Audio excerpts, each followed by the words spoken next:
big freaking years. Yo, what's up, everybody out there in Twitch land right now? What's going on, baby? If you're listening right now on the podcast in the future, tell me the Powerball numbers and get back to me. Holla at your boy. What's going on? It's the GGR podcast with your host, with the most, Stavy Buckets. I'm doing great stuff. Thanks for asking. You'd love to see it. We have a great episode lined up. We're going to switch the patterns a little bit. Our host, Craigo, is going to be on. We're going to talk about the GGR stuff later in the episode. We're going to get right into the gaming news first because everybody's question about the DMCA stuff is out there. We want to hit that first and get some information out to y'all who might be asking questions about it. We're going to talk about PlayStation 5, the Fortnite live event that's coming up, Call of Duty new season, and we're going to hit on The Last of Us Part 2, not 1, Part 2.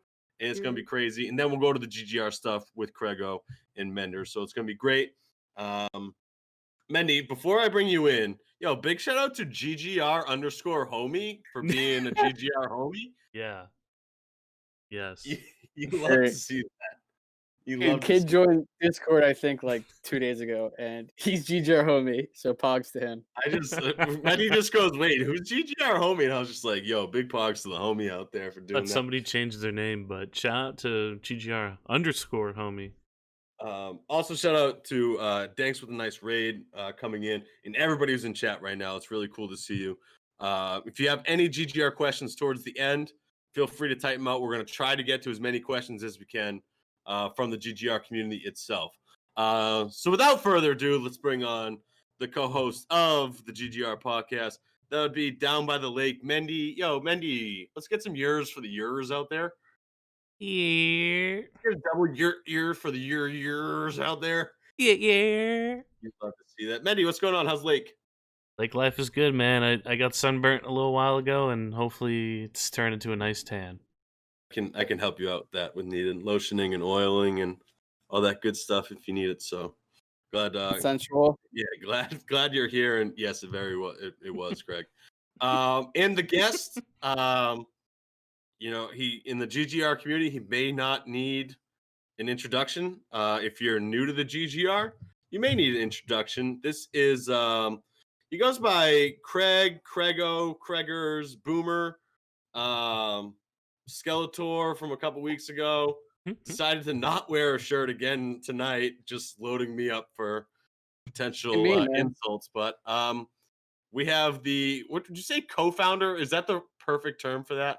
That's what I just settled on. So we'll go co-founder of the Good Game Report. Craigers, what's going on, man? Thank you so much for coming on. Thanks for I know you've wanted me on before, and you've been talking about. I never actually Mendy begged to have you on. I've always said no. So I want to try something new that we've never done on the podcast before. Okay, great. Right. I want to try your waterfall train. Stavy Buckets starts off with a single year. Okay. And then Mendy, you choose if you want to do the double year or the triple year, and then you got it. So Stav's got to hold the year the whole time, then a double year, then a triple year. Which one you want, Men's? I'm gonna go with the double year. I'm gonna do a quick 1 year, and then the second year will be like a longer one. You gotta hold it until I'm done with my triple year. Okay, then maybe I should be last in line for this because I feel like we're gonna be yearing all night long. Can I just drink instead of just saying year? So stop. Go single year. Go single year and hold it. Okay. I'll go double year. Check. Year.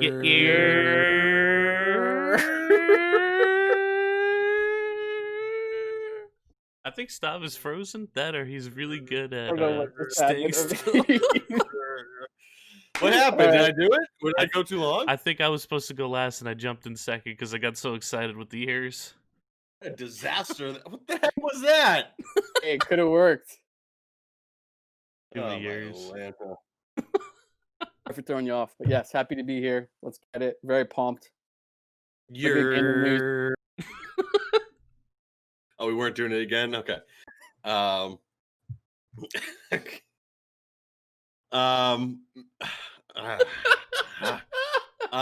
Craig, who are you? Craig. Yeah, who Like- are you? Who are you for the people out there who don't know who you are, baby? All right, I'm Craigo, and me and my buddy Dan, we started the Good Game Report almost 2 years ago, or just about 2 years ago, and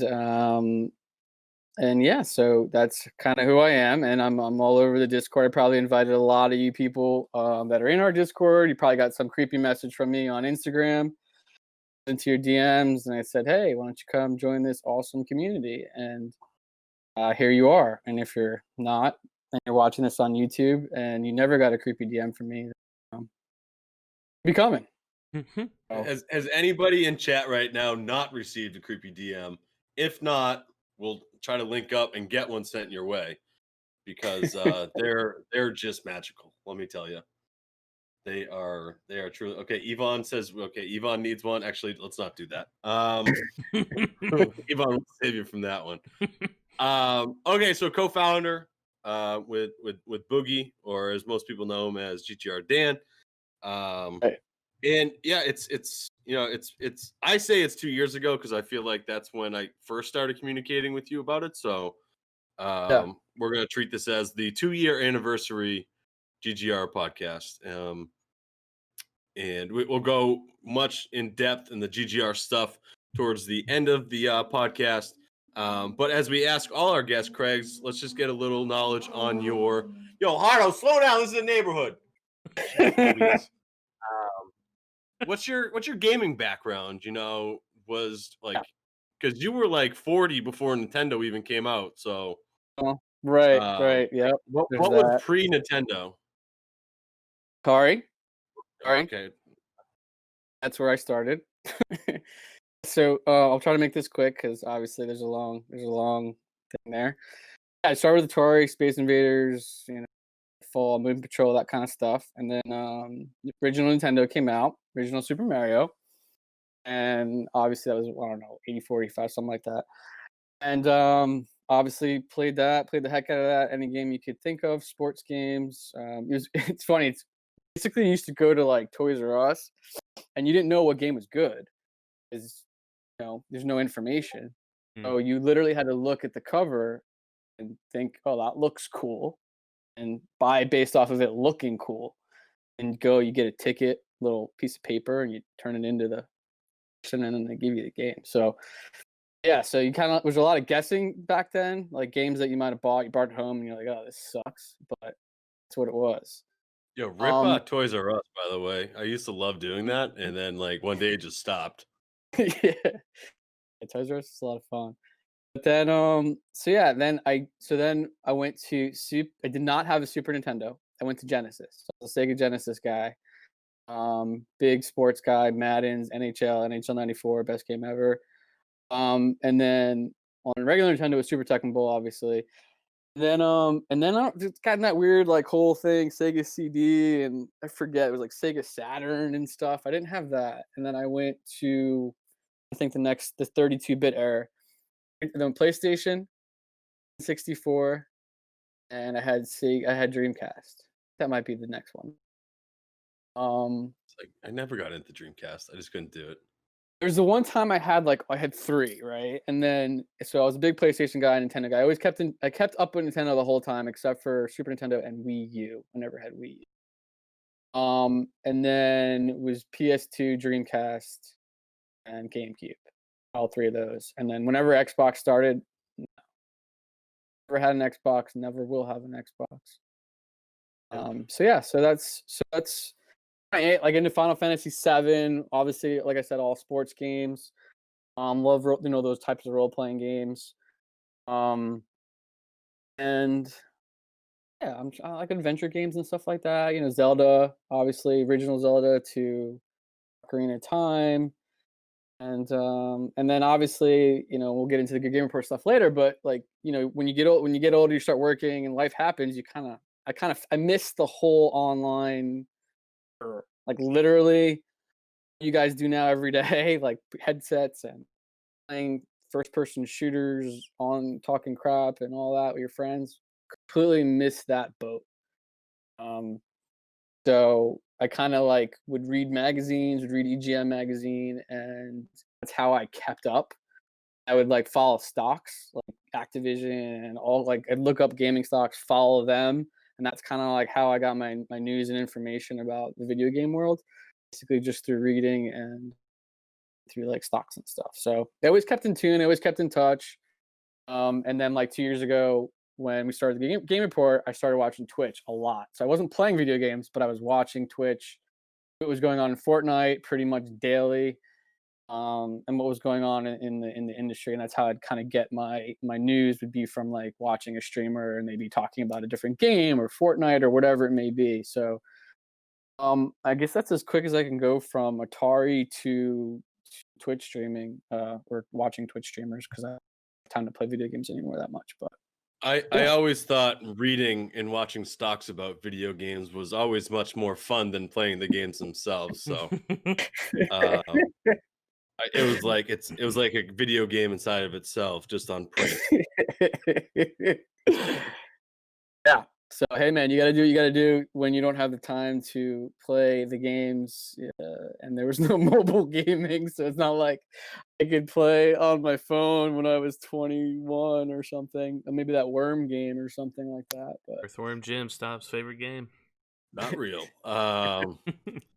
Craig, were you able to like doing like the watching the stocks and stuff like that? Were you able to like kind of see like the upcoming wave of games, because stocks always kind of dictate what's happening before, and this isn't like a financial discussion, but like you can kind of see what's up and coming and just based on stocks alone. So like this is the first time we've ever heard about someone doing this. So like were you able to see Activision, really starting to come up and saying, okay, Call of Duty might, be the thing? Right. No. So two parts to that. So yes, in a way, right. But what I always kind of had in the back of my head was like, okay, you have people from Atari and Nintendo era. They play video games their whole life. They never stop playing video games, and they have kids. That's kind of where we're at now, right? Where those Atari people have kids that are either anywhere from 1 to 2 to 5 to 15, right? So then they're playing video games. So video game industry literally has never stopped growing since Atari 1970, whatever, 89, 79, 78, whatever it is.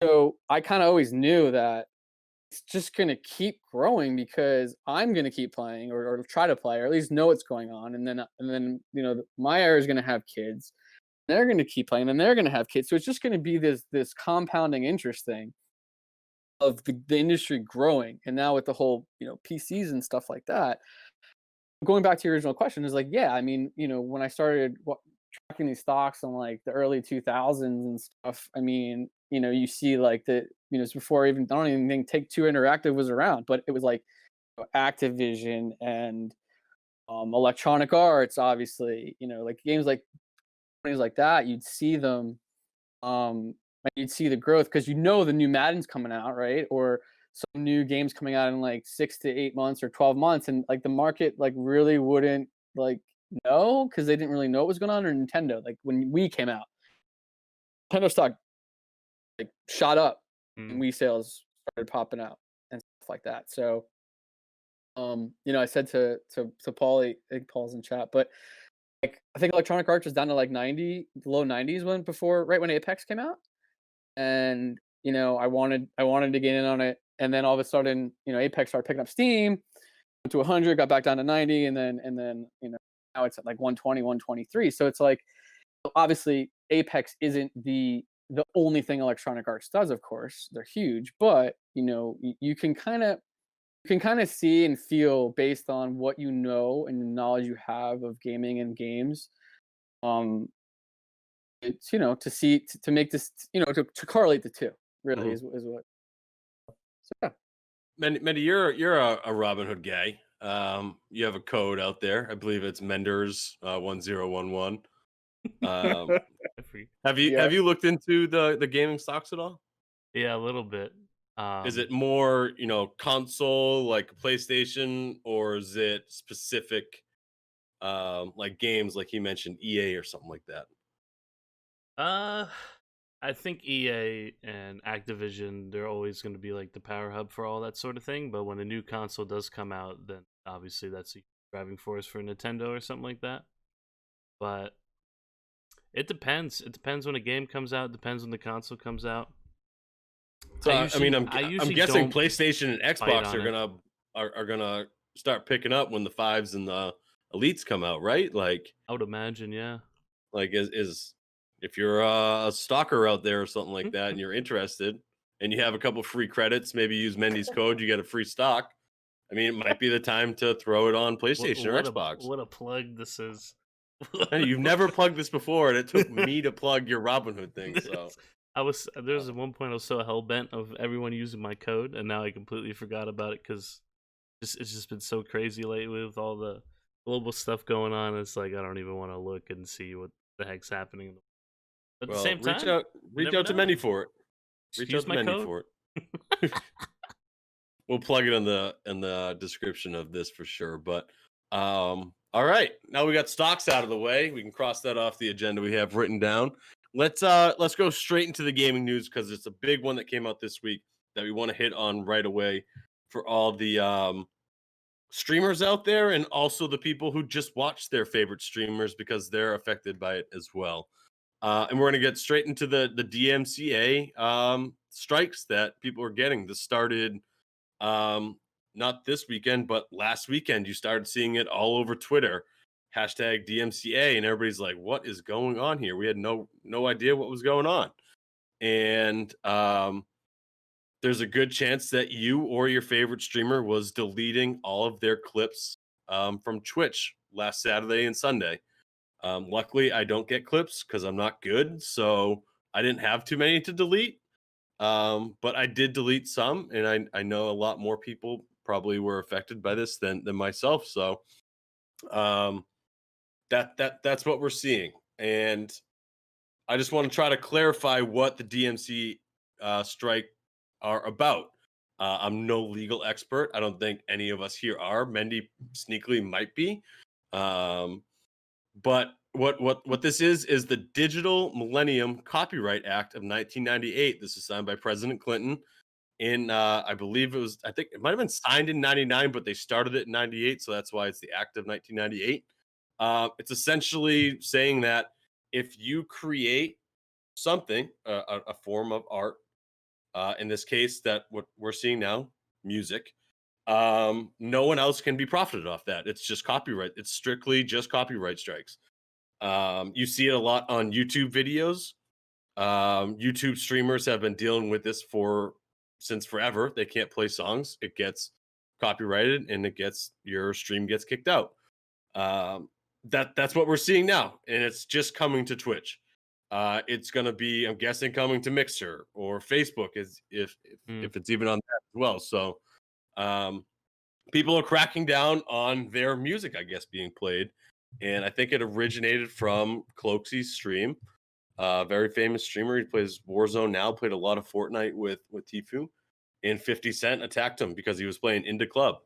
I mean, what a terrible song to start the brigade off, but Into Club, I think, was the main factor here. And yeah, it just sucks. Twitch music and Twitch and music has always gone hand to hand, I feel. I've always kind of played music in the background. Mendy, you've probably always played music in the background. You had to change one of your commands, right, in chat? Yeah, for the channel points, the song requests, so I can't play songs now. I can only play Thanks. We hit those, and anything like Beethoven is strictly in my stream from here on out. That's nice. I like that We Hit Those song. Yeah, it's a good song. You should check it out on YouTube. Craig, did you like just tuning in and like one of my favorite things was Tim the Tatman's openings when he would just play, heavy rock bands and sit there and be like, Yes. Like it was just with the just chatting and people we don't know, and he'd play like cool YouTube videos and stuff. Yeah, and like he just can't do that anymore. Like he's not gonna risk it. He's not gonna risk his job. Like he's making millions of dollars right now. He's not gonna risk that. He's put his family in such a great position. Yeah. So like he's just not gonna do it anymore. And we're seeing it now. And I guess the question is, why are we seeing this now and not 7 years ago? Because this has been out since before the 2000s rolled through, before people started streaming on Twitch. So why It's like Napster all over again. and I think it's Napster 2.0, right? We're seeing this now because people are finally they're voicing their opinions about everything in the world. Let's be honest. And now I think they're finally putting their foot down and saying we're not, making. Why should these people be making money by playing our stuff when we're not getting the views? We're just getting the one view on Spotify or the one listen on Spotify. You're streaming to 50,000 people. That should be 50,000 views. So I think that's why where the rights holders of this art is being more aggressive now. What is there a certain reason you guys think that we're seeing it? And we'll start with you, Craig. I think it's just the way the industry has grown the last 2 years, and there's more eyes, ears on it. No pun intended there. I think that's just probably why, and obviously they're attacking Twitch first because Twitch is the biggest platform. But if you really think about it, it's kind of, it's a good debate, right? Because it's silly, right? You should be able to be because they're not monetizing off the music. They're monetizing off being a streamer, playing video games, or playing whatever, or doing whatever they're doing. And the music is just an accompaniment to, it's not necessarily going to make or break their stream, right? They're just listening to Spotify or listening to music, just like you or I would in our own home, doing whatever it is that we're doing, right? So we pay for Spotify and we play. So, but that's just like, you listening to it. It's not right. 50,000 other people that are there, and this is where I think the concern is for the people that make the music. Right, but you can think of it as if I'm that person. I'm just going to play devil's advocate the entire time. No, all good. No, it's good. It's good. It's good. That's what a good host does. Right, but if I'm 50 Cent, let's just say, that 50,000 people are listening to my song right now, I'd be like, that's awesome, right? There could be X amount percent that never liked my song or never liked it the first time they heard it or never listened to it before. And now they're like, oh, that's a really good song. Well, you can look at it from that perspective too. So, and like I said, I'm going to play the devil's advocate here because I myself, as a streamer, I would love to play people's music in the background. I could probably get away with it because, of like my stature on Twitch, I could probably get away with it. But if I'm a big time streamer, I'm not gonna take the risk at all, right? I'm just not. It's not worth it. It's not worth it. 100%. But it's just Twitch and streaming is so big now, and I think that is why we're seeing it. Twitch was it's a new platform. People didn't understand it. This was kind of always a gray area.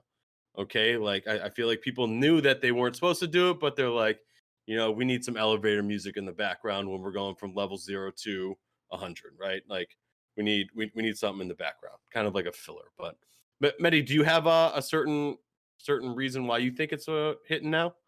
I think it's just the money, and the record labels are like, let's try to get money off of this somehow, or Twitch is stealing money from us. I think in their eyes, that's how they see it.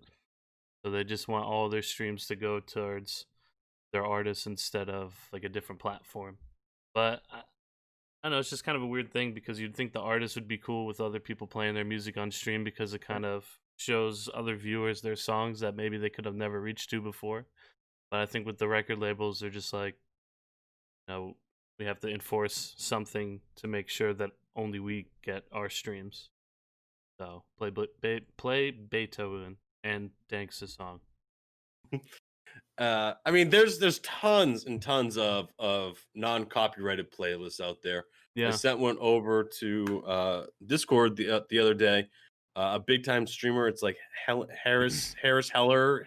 Mm-hmm. He does a lot of Twitch, like how to grow your channel or how to do this kind of stuff, how to set up a Streamlabs. He just made a bunch. He made like 300 just mini beats just off of like a mixer on his computer, and he's just like, this is all gonna be non-copyrighted, lo-fi stuff. You can just kind of throw it on in the background. It's kind of peaceful. You can play like I was playing Valorant to it. It's not like heavy or anything like that. So like you can just vibe to it. It's in the background, and you can still hear like footsteps, which is pretty cool. So there's tons of avenues where you can still play non-copyrighted music. Highly suggest looking into them. Spotify has lists, YouTube has lists. We can post this one in GGR as well if you are interested. It's about 4 hours long. You can just vibe it, have it in the background. So there is ways around it for sure, but be smart. Okay, be smart because they're supposedly coming out to live channels soon. That's the next step. I don't know if this was like kind of like a warning before the tornadoes coming in, like, hey, like just don't do it live anymore, slap on the wrist or something like that, and then just don't do it live. The problem But is the 3-strike policy that Twitch has. So if you have a copyrighted thing, then you're at risk of getting permaban. so Cloak has 2 strikes already. Like he got God. 2 strikes Really? last weekend. Wow. from he was the the music first one. alone. Yes. And like so you might not have a strike right now. Strike me, baby. Strike me, Twitch. Like I'm ready. one of baby. your favorite streamers, or more likely than not, your favorite streamer, your favorite big time streamer, probably has a strike. If they want to say that they do or they don't, like that'd be tough. I'd hate to see Cloaksy not on there. That would just suck. Like him and Tim's battles in the morning of like COD viewers, like sometimes gets me through my mornings because it's so freaking funny. So let's do overall thoughts right now on the DMCA.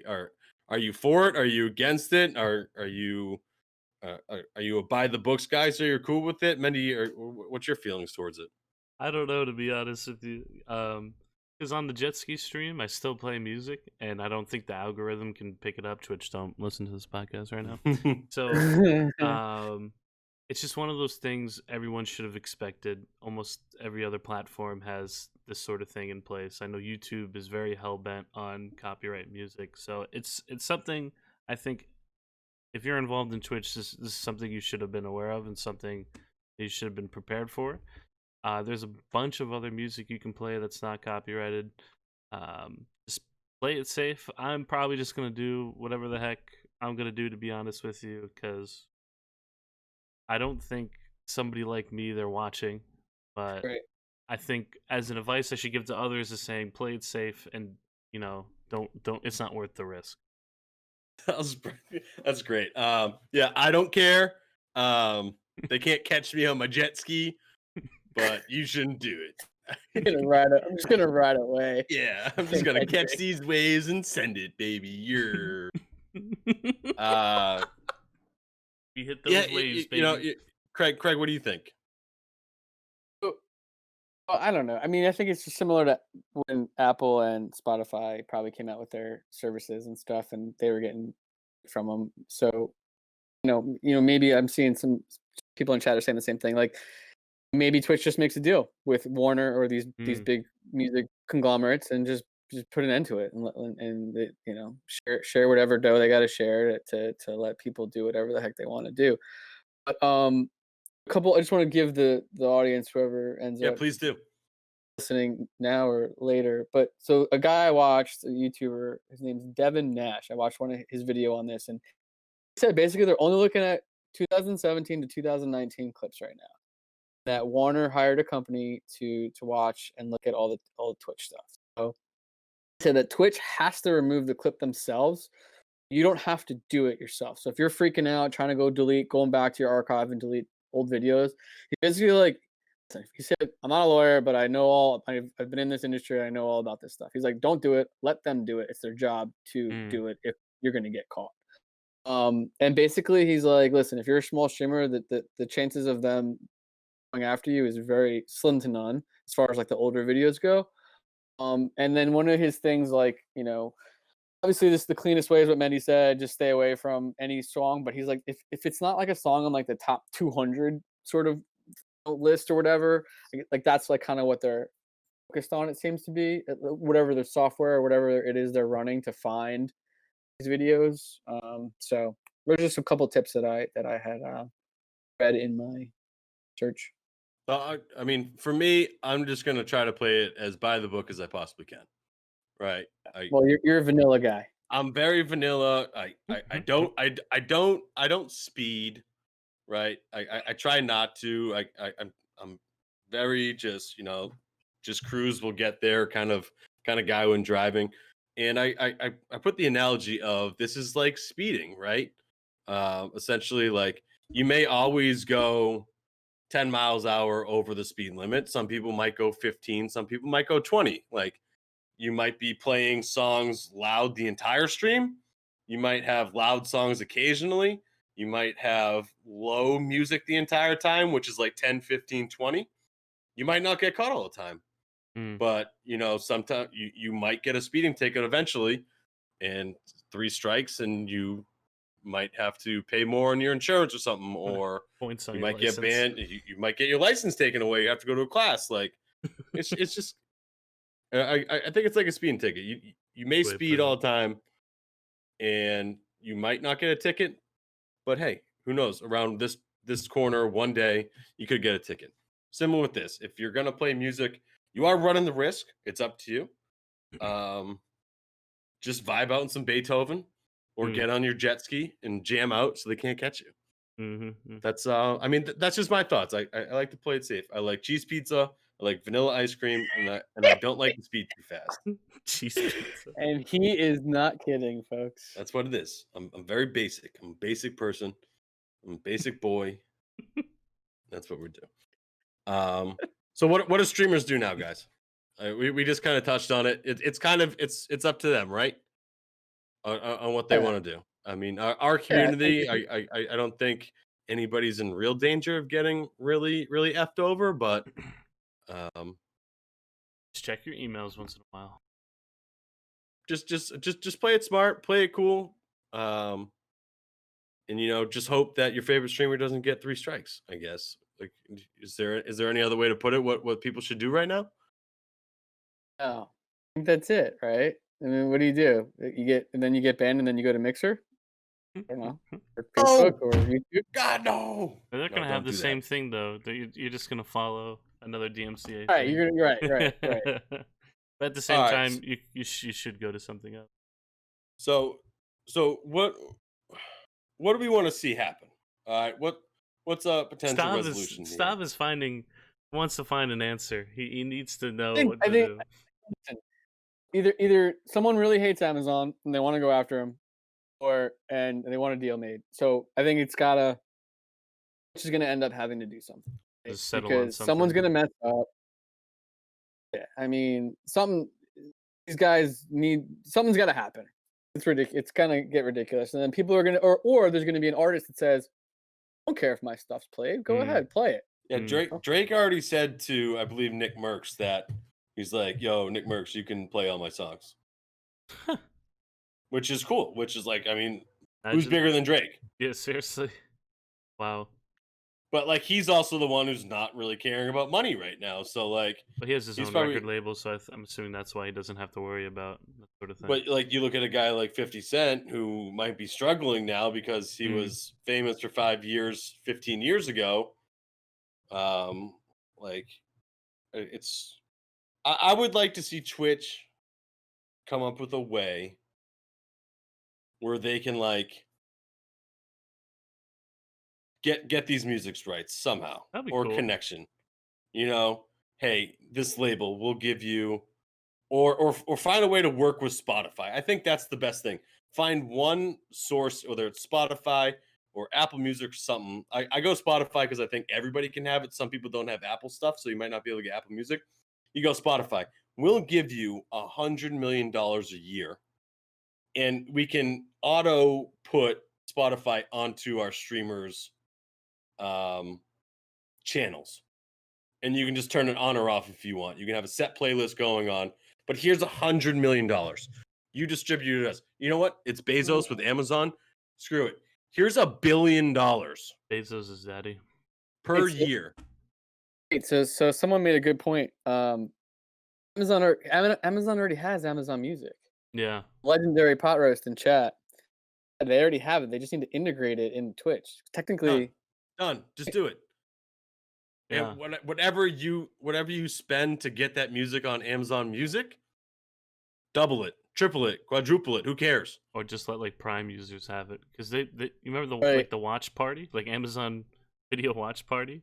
Just have the same thing with like music or something like that. So there's the connection right there. Yeah. Done. find a way to integrate that into The music. Twitch somehow. Whether it's like just turning solved it. on. We just Yeah, solved done. the case. You're welcome, everybody. You're welcome, America, Scooby-Doo's got nothing on us. England, Canada, anywhere that has Twitch. You're welcome. We come up with some really good freaking ideas on this podcast. I'm just gonna say that. We should copyright it. Yeah, let's put a stamp on that. Anybody that DMCA. listens to this podcast on stream, we want your money. All right. Yeah, or we'll strike you with a copyright. Boom. We'll send Mendy over on a body of water somewhere on his jet ski. Linda and Mendy. They'll show up, Just be like, holding "You've been served. Speedy in my hand. You've been served." Oh my god, that'd be hilarious. So It's a turtle. So again, we're not lawyers, we're not legal experts. I am. I'm a big idiot. Mendy's a jet skier, and Craigo works out. That's just our opinion on some information on the DMC stuff. So take it as it is. We just wanted to bring it to light a little bit because it's been a weird week. People trying to learn it, a lot of different opinions. That's just what we came up with. So Amazon or Twitch, integrate your Amazon music. We'll be good to go. And then I can sing Aerosmith late night. Please. That was the only downfall. I had to delete all my late night claw party. I don't want to close my eyes because I did a lot of singing during those things with the audio in the background. So, I did delete those. Did you at least download it on your computer? No. That's it's your just own fault. It's in our memories going forward. Oh, some people might be new enough where they didn't go through it. There is a YouTube video that we have of like you either missed out nights. or you're lucky. Either one. You're probably both, but those were dark days in Stabby Bucket's life. All right. Let's talk about another big thing that came out this week. It was pushed back to this week. PlayStation 5 was revealed. Boom. It kind of became the meme of the week, I would call it. By how it looked. I think my favorite was the person who put the note the folder around it, and then it's just like, yo, I've had the beta for years or something like that. It was like around like a PlayStation 2 with the memory card sticking out of it. I was just like, dude, that's really funny. But that up. That's funny. What do you guys think of the look so far? Like, this is the first time we got hit with it. I wasn't expecting that. I don't really know what I was expecting. True. But Craig, what do you think about the look? It's whatever, man. I mean, yeah, it looks funny, but and like, does the Nintendo 64 look good? Yes. Looks terrible. No, it looks thick. Oh, whatever. It looks the way it looks. Whether you have it horizontal, vertical. Yes, does it look like an air purifier, tall stand thing? Absolutely. But right? Unless it's as long as it's not. Well, I mean, I think a lot of people care. Like they put a lot of thought into it, like about like what it looks like to hope to the new steer Xbox people. One. It's just like a brick, like a black Mini brick fridge, essentially. Yeah. So to me, I think it's cool. I think the Xbox One, for some reason, it pisses me off. I don't know why. It's literally just it's a giant square that just goes up from the bottom. But then you look at it, you put the pictures side by side. This is the transformation to mini computers. They're no longer consoles. They are now computers. They're stand-up computers, just shaped differently.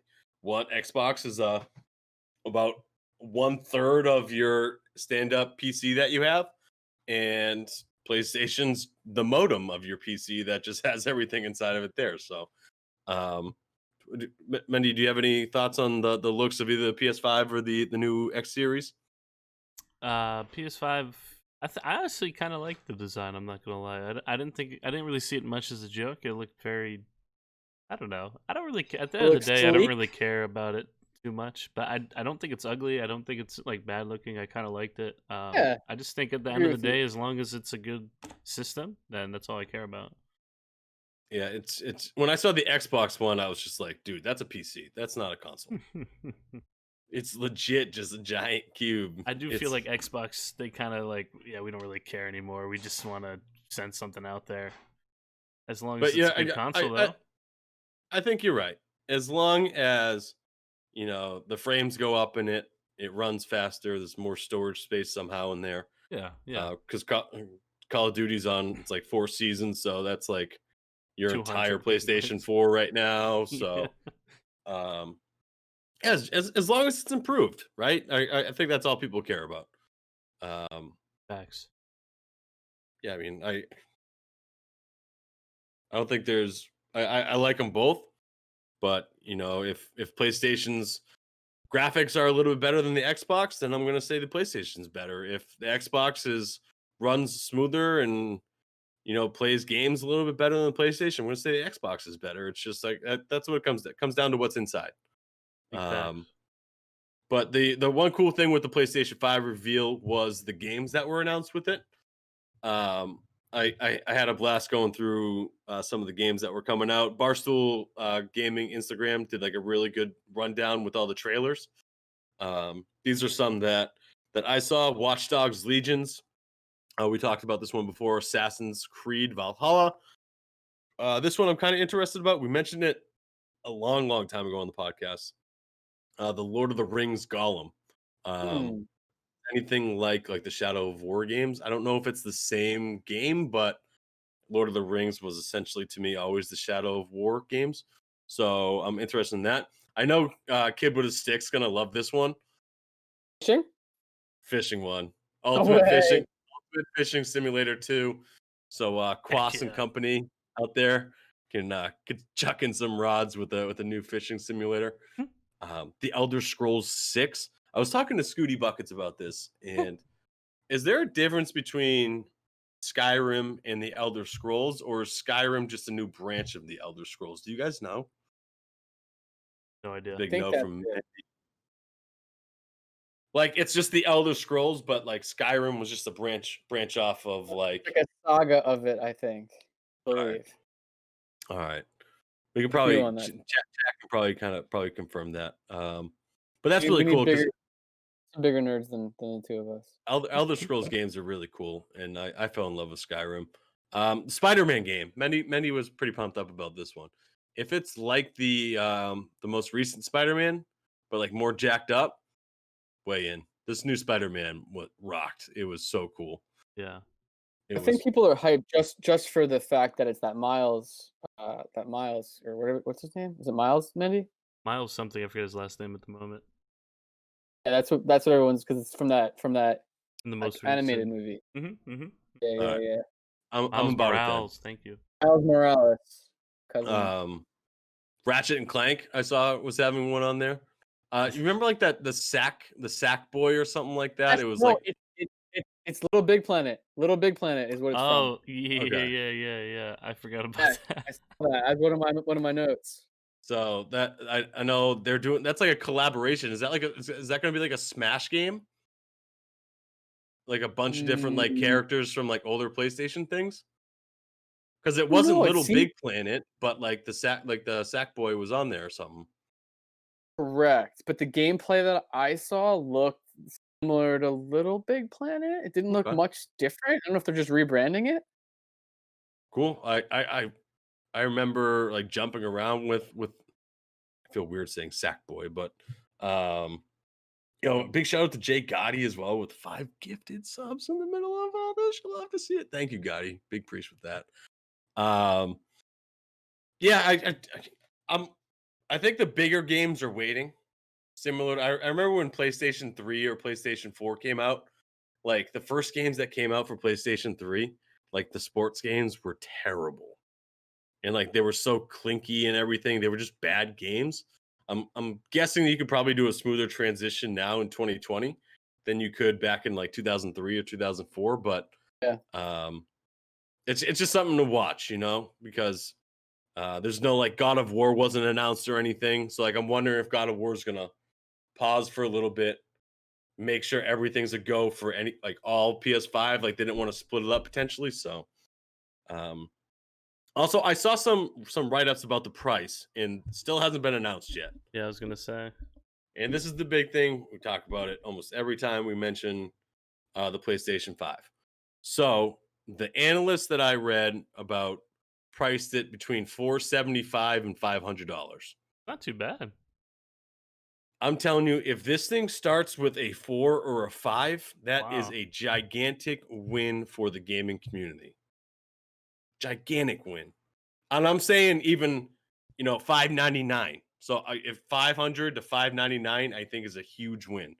If this can stay off a 6 or a 7, that's huge to me. Because we were mentioning earlier that this might hit 6 or 7.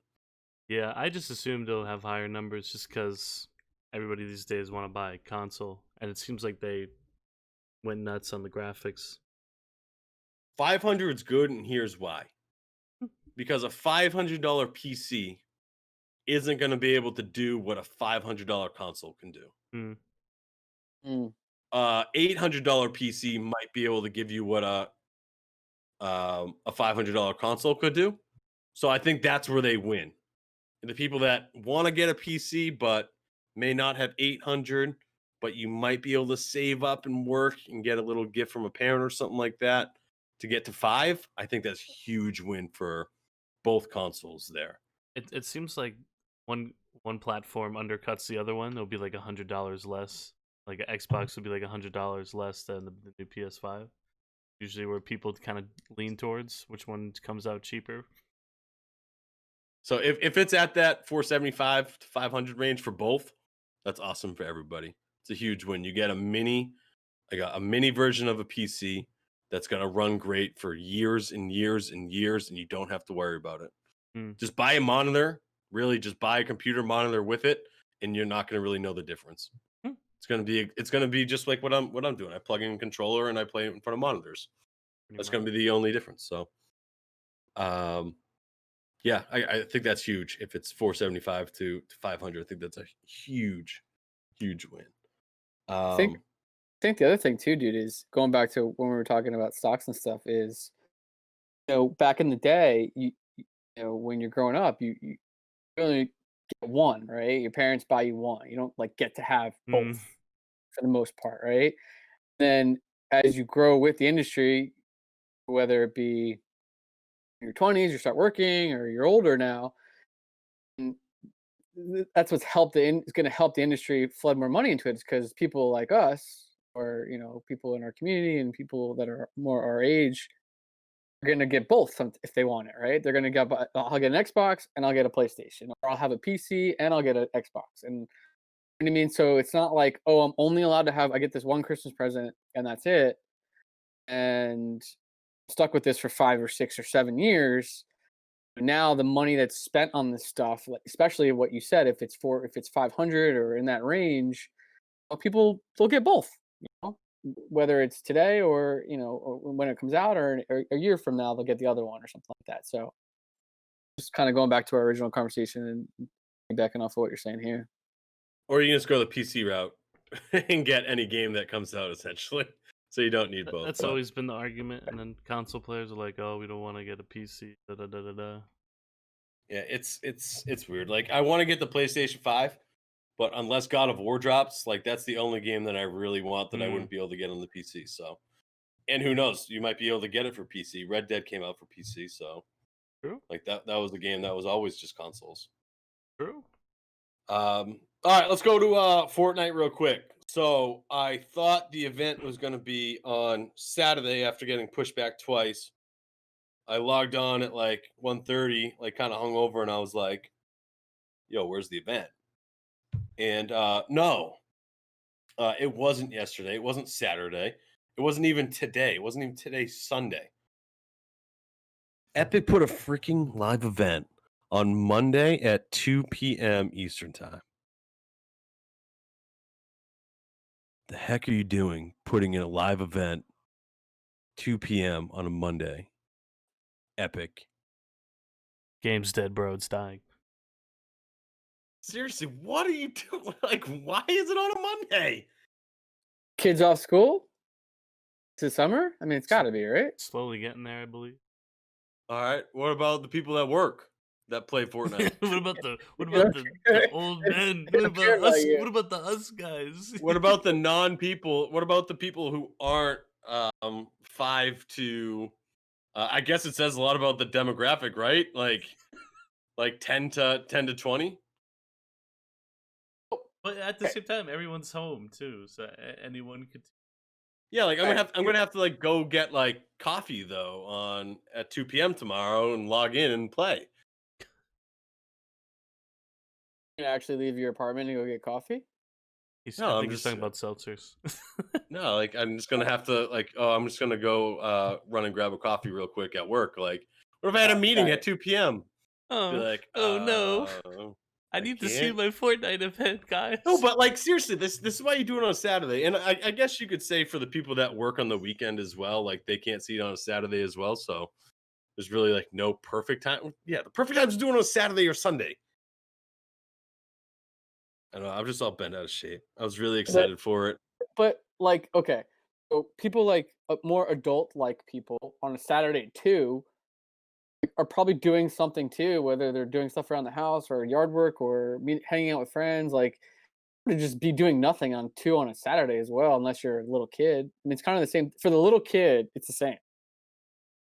Okay, if you were to plan something, if you wanted to do, I can't believe we're making a conversation out of this. I can make a conversation out of anything tonight. I'm just trying to phrase this into like the perfect way, but dude, like if you plan stuff like you plan it on the weekend, like, oh, I'm gonna do a barbecue at 2 p.m. Right. On Monday, no. Tuesday, no. Wednesday, no. Thursday, maybe. Friday, I might be off work, but no, maybe like 6. No, you plan it Saturday at 2 p.m. or Sunday at 2 p.m. Right, but they know you're home at your desk somewhere in quarantine, and you'll probably watch That's it. Mendy's jet skiing time, bro. Like 2 p.m. All right, I'm at end of rant. But like, I have something to say about Fortnite though, and I don't. Manny's gonna hate this. I have this sense like Valorant happened, Warzone happened, Apex happened, Fortnite sorta. We were a big Fortnite community, right? And like Fortnite kind of like had its lull.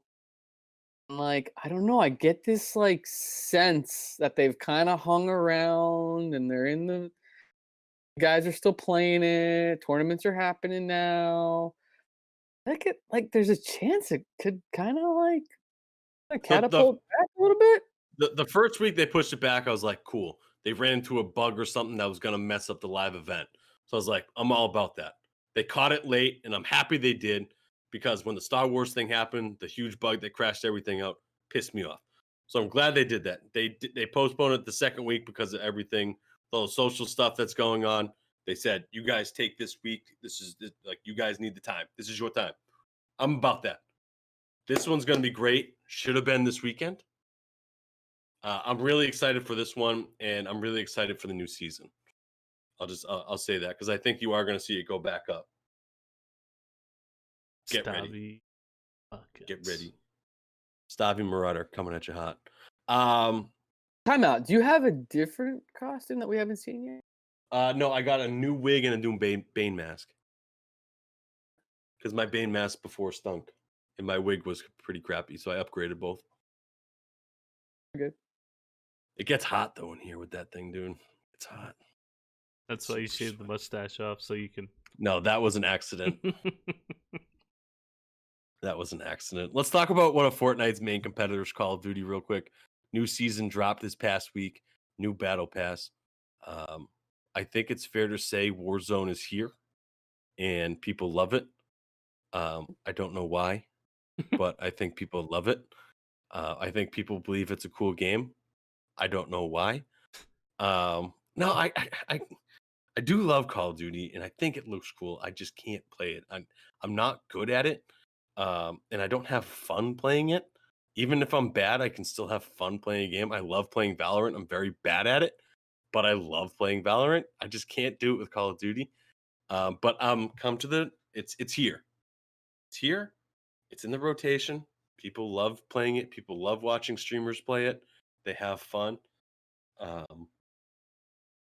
It's here. Craig, what do you think about Warzone? You don't play any games, so I want to get your thoughts on if you're Broforce. Whoever makes Broforce, shout out to you. I play Broforce. Are you surprised that Warzone's still here? Because I think Mendy, did you say the other week you're kind of surprised that it's putting up the numbers that it did? Yeah, I kind of forgot about it, but at the same time, I see a lot of people play it, and I see a lot of people stream it. Like, Craig, you always view everything from like the outside bubble, so I'm just interested for your thoughts. No, for sure. I mean, listen, it's a Call of Duty game, right? So it's not that far fetched. I think it came in at a pretty perfect time. I mean, listen, last from 2018 till basically the beginning of this year, January, let's say, was Fortnite just destroyed, right? And basically blew the gaming industry up. And then you had Apex come in, was an Electronic Arts game. Its thing, similar style, or as free to play, whatever, battle royale. You kind of had that Tarkov thing that happened, but whatever, it's kind of niche. You do have it again right now because drops being enabled. It's #1 again on Twitch right now. Right. And then then Call of Duty comes out with Modern Warfare first, right? And then this Warzone, and then Warzone. Correct. And then you have Valorant. So right now you have this like mix. Like you have a really good mix of famous people and everyday gamers playing a bunch of multiple games rather than all Fortnite or all one thing. So you got that mix of Fortnite, Apex, Call of Duty, Valorant, and whatever we'll say like from Tarkov and whatever else. So listen, I mean, even some of our guys, like Deuces plays a lot. Miles, you have a lot of people that are into it on a consistent basis. Like you said, Tim the Tatman's playing. Cooksy. So, yeah, it's here, man. I mean, I think you have a good mix of games right now. 4 to 5 solid games that people can go in and out of, and play. I mean, and watching Valorant, you get that people say that CS:GO Overwatch sort of mix thing going on, made by Riot Games, and but like when I watch you sometimes, Stav, I can see like you love the game, but then there's the way that the game's set up, right? Where there's so many matches and it's such a long freaking process to play a match. And then kind of sometimes when you guys finish, it's like you need 10 friends, right? In a sense, if you don't want to play all together. And one person drops out and you're kind of like, what are we doing? Like, what's going on? And you wait and you're texting. It sucks for that. It sucks for that big so time. It's like I can see little things like that hurting the affecting a game like that. Yeah, I definitely think Warzone's here to stay. People seem to like it. All of a sudden, Deuces is using a crossbow, or I guess now. Stay tuned next week to see what's the weapon of the week. It's some weeks it's cars, some weeks it's crossbows. Yeah. But no, I mean honestly, I would say out of those like 4 to 5 games, I mean, and maybe it's just our community or all the friends we have in Instagram and stuff, but I would say props to Apex really for sticking around and improving. But yeah, so that's my Warzone outside 30,000 foot. Just learned what a gulag was 2 days ago. Yeah. I mean, Apex is just and we won't turn this into Apex thing, but Apex is just steady at this point. All right, it never goes too high, it never goes too low. I always say that I don't know why it's not higher. It is what it is. It's just it's a very good game that's always going to be around 10 on Twitch. It's always going to be in that 10 to 15 range, and it's cool. It's a cool game. I think it's a very cool game. Our community definitely loves Apex. Our community definitely loves Call of Duty. And then once the new event, new seasons comes out, everybody will love Fortnite again. So I think we can all love that. I think we can all look forward to that, loving Fortnite again. I love it. Let's talk about another game that is releasing this week on 6/19. It is being released. When is that? Is that Tuesday, Thursday? I don't know what today's date is. 16, 17, 18, Friday maybe? Friday. 19? Sure. Friday. The Last of Us Part 2 Here is dropping. When was the last one? A long time ago. 3. PlayStation 3. So whenever that 2012, 13, somewhere in that range. Maybe even earlier. I've never played I didn't play The Last of Us. I didn't know what The Last of Us was. I watched the trailer. It looked like there was like some zombie stuff in there. Is that right? Is it like a zombie type game? Yeah, it's like I guess you could say it's a survival. Apocalyptic, right? Yeah. Apocalyptic game. Survive humans and zombies. Got Pretty it. much ultimate survive. First off, real original, bro. Like, we need to get over this post-apocalyptic game thing. Don't you dare even go in this route. There's a little girl in the game. Come on, don't hate on the game. Bro, it's a beautiful game. It's like watching a movie, honestly. That's how beautiful the game is. I think that's the big thing about it. The storyline and the we call it cinematography is so my funny quick story on Last of Us is cousin told me to get it. He says it's amazing. It's on PS3. And then back then, 27 gigabytes was like a lot for a game. I didn't have enough room on my PS3 for the game. I bought it. And I couldn't download it to my PlayStation, so I needed to delete literally everything off of my PlayStation 3 in order to play this game. And then I think I might have like started it up and played for like 20-30 minutes, and then not because it wasn't good, and then did it again. Is this going to be short? Is this going to be a short game though? Like the Resident Evil? No, I wouldn't say it's short. Probably, I don't know how long it's not like there's. Is it open world like 30-40 hour kind of game, right? At least. Yeah, I don't think it's. I don't remember it being open world. Just try to go through the campaign. There is multiplayer though. It's linear. Yeah. I like my zombies in World War styles. Like World War II. They do that well done. But that kind of goes off of what Left 4 Dead should have went through. But this game is kind of more of like a realistic survival story mode based game. As long as the graphics are cool, I'm about it. I mean, if you have a good story with good graphics, I think that's huge. Yeah. So I'm hyped for it. I know a lot of people I already like pre-ordered it. Nice. Yeah, just zombies are everywhere, bro, huh? Like post-apocalyptic, like zombie stuff. Like every Fallout takes place post-apocalypse. What was the one? What was the one Nelly would play? The Dead by Daylight? No, not Dead by Daylight. That game sucks. What was the Left 4 Dead or something? That's what I just mentioned. Yeah. There's just a lot of post-apocalypse. Yeah. Pandemic going on here.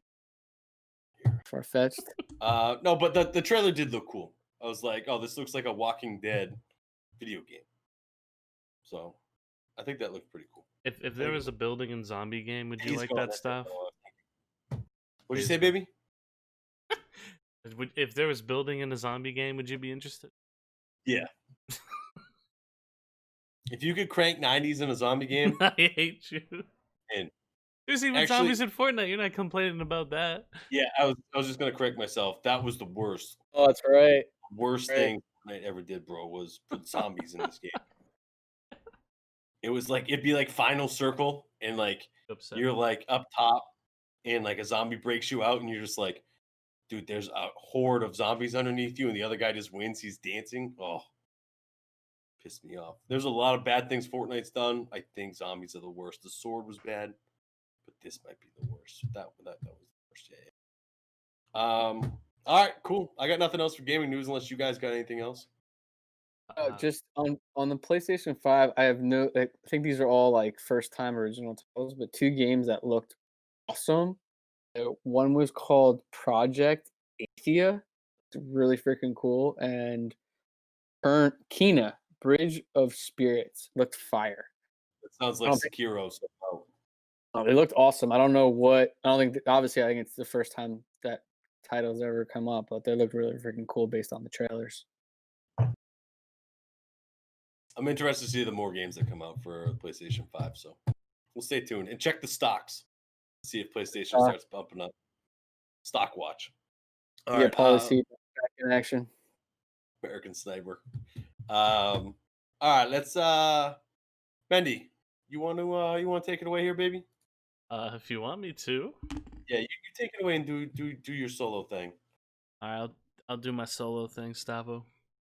So I just want to say thank you for everyone that's tuned in and stopped by, especially for this beautiful human being as a guest we have here, Craig. Shout out to Craig for finally getting on the podcast, man.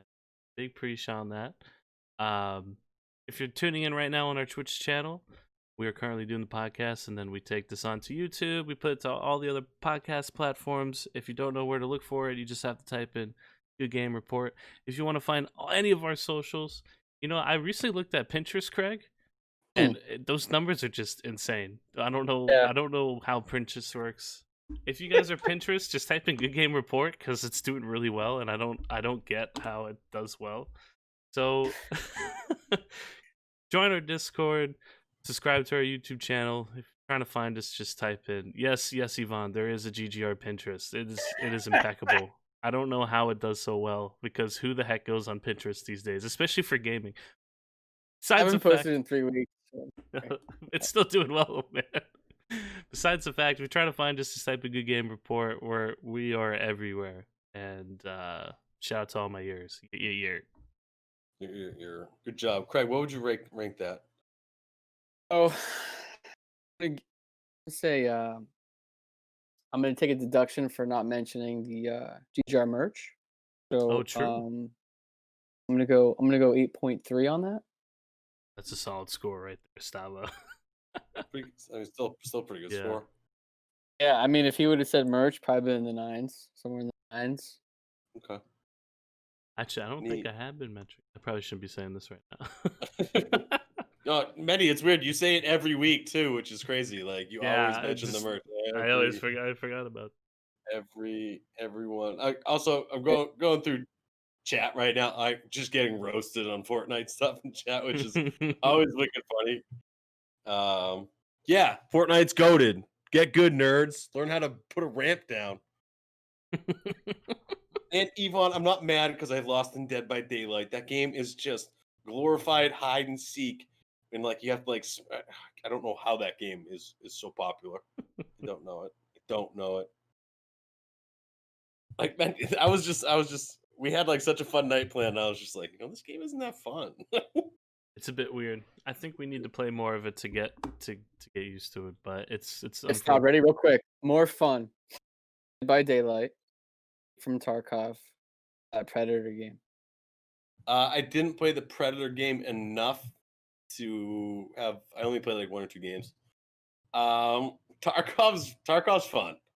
I just don't know how to play it, which kind of made it more fun.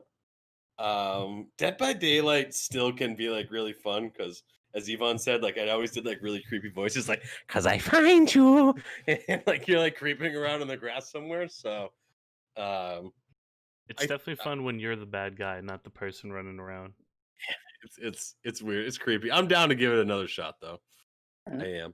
I'm also down to give it Tarkov another shot, but it's a story for another day, I guess. I find you. Oh, that was great. All right, let's get into the bread and butter here, and let's celebrate. I'm gonna turn on the lights on for this one. The 2-year anniversary of the GGR, or the Stav proclaimed 2-year anniversary of the Good Game Report, and that all starts with you, Craig. So congrats on the 2 years ish. I guess I will start by saying, it seems like just yesterday that the GGR was just getting going, and we were just getting to know one another. And you fast forward and you go, man, has it really been 2 years already? And you're like, yeah, you kind of because you were saying before, like the website didn't come out until August, but the idea and everything went in probably much sooner than that. So that's why I'm going to self-proclaim this as the 2-year thing. No, it works. So if you just, in this loaded question here, but what is the Good Game Report, if you don't mind me asking? I'm gonna go the business out first. I got something I wrote down that we have put together as far as like a mission vision, right? So we'll go that route first, and then into like the Craig version.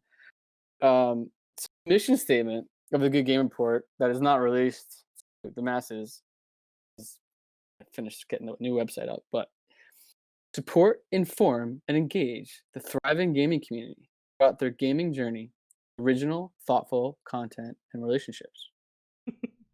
Vision is bring gamers from all walks of life together and become the trusted place for news, action, and humor in the gaming space. So,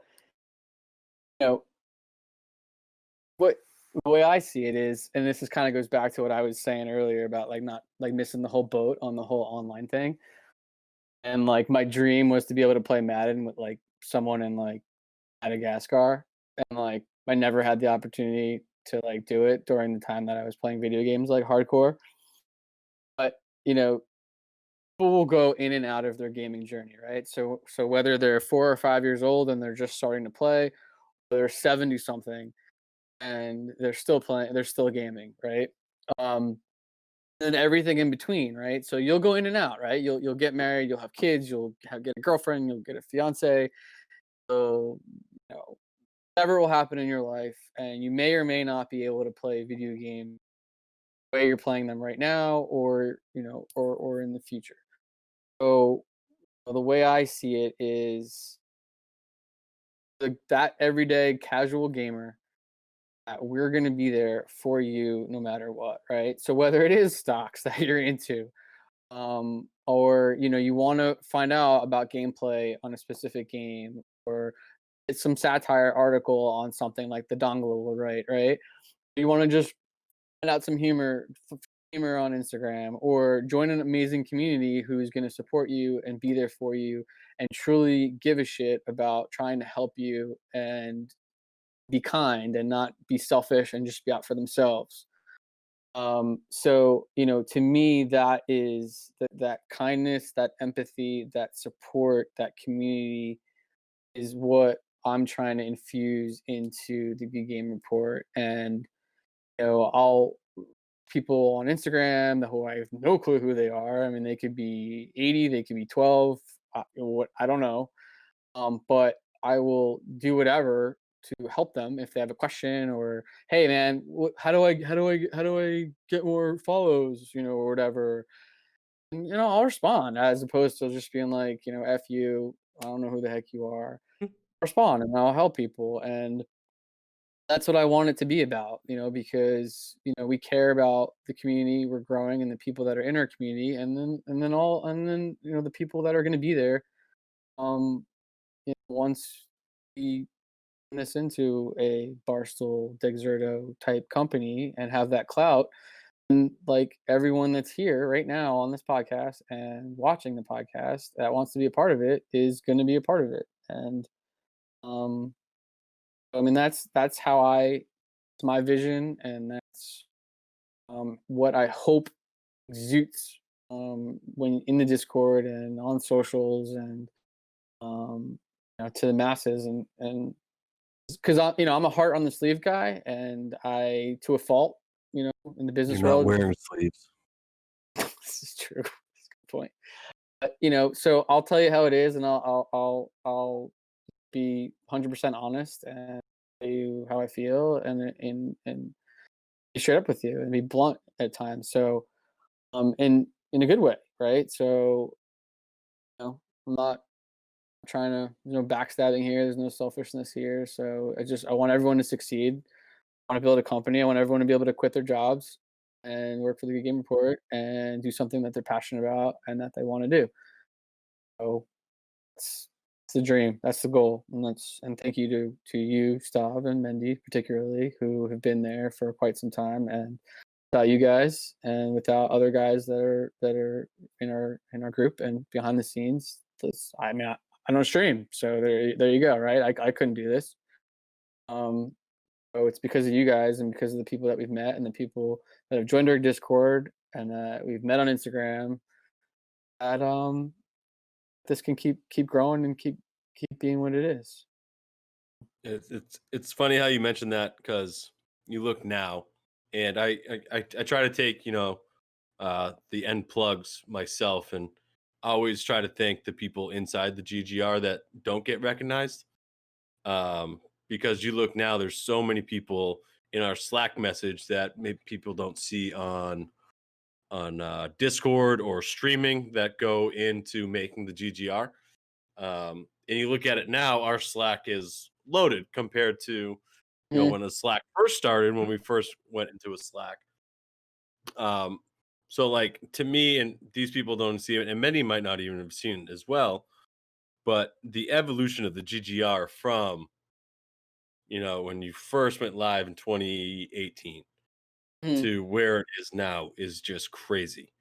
Um, so if you can kind of talk about what the GGR was when it started, and then what it is now, which is Discord, um, streams, podcasts, game nights, not game nights, raid nights, Yeah. 800 people in a community supporting, a lot of the people in it who are active are supporting each What other. I'm me So is always so in stuff. I'm in the weeds. I'm like in it, and I never take time to sit back and like realize all that we accomplish. I'm just kind Mm. of like he knows, kind of just go go go. Like let's go, let's go, let's go. Um, and we need to like and sit back and realize what's gone on. So, dude, I mean, so just a quick history. So Dan, um, and his wife and my wife Christine are best friends from growing up. So that's how Dan and I met. I don't know, one of our conversations, it was he had his name, Good Game Report, and everyone was saying GG, GG, GG.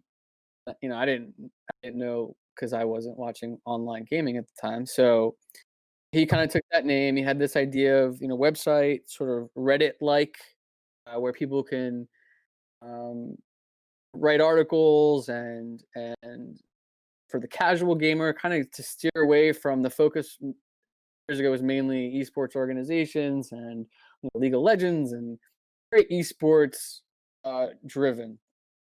They're kind of like taking that casual gamer um stance and built that website, and then I kind of took the social media side and I kind of just took it and did what we're from then to here. And a couple things that stand out to me and a couple just milestones that I don't know why they stick in my head, but they stick in my head is like August of that year of 2018. I think we had like 19 Instagram followers, Hmm. and uh and then I remember like Labor Day was like 100, and then like Thanksgiving was 1,000. um so and there's people that we met along that 19 to 1,000 who I still talk to. Mr. Zombie, who's one of them, who helped us start the Discord.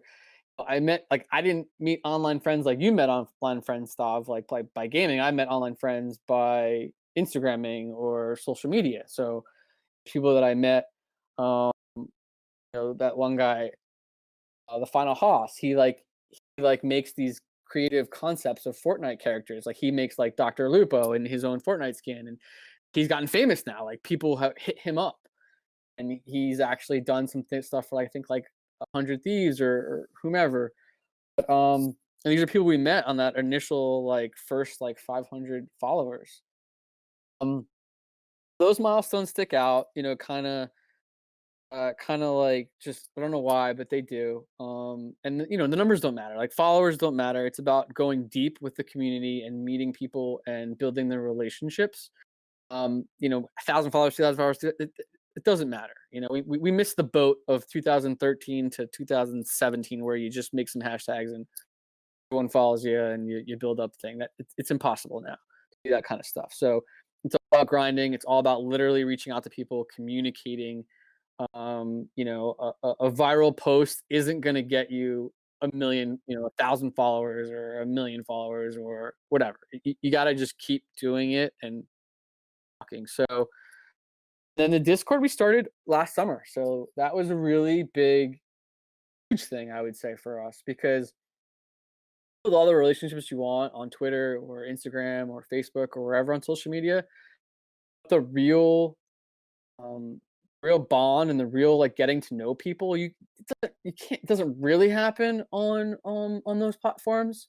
Take something like a Discord where you can meet people, game with them, that really connects and builds the relationships and helps people like get more people into their streams and stuff. So yeah, so Discord was last summer. Didn't know. I knew what Discord was. I knew it was voice. I knew it was voice chat. Mhm. So I knew that gamers voice chat to talk to others while they played to communicate. That I knew.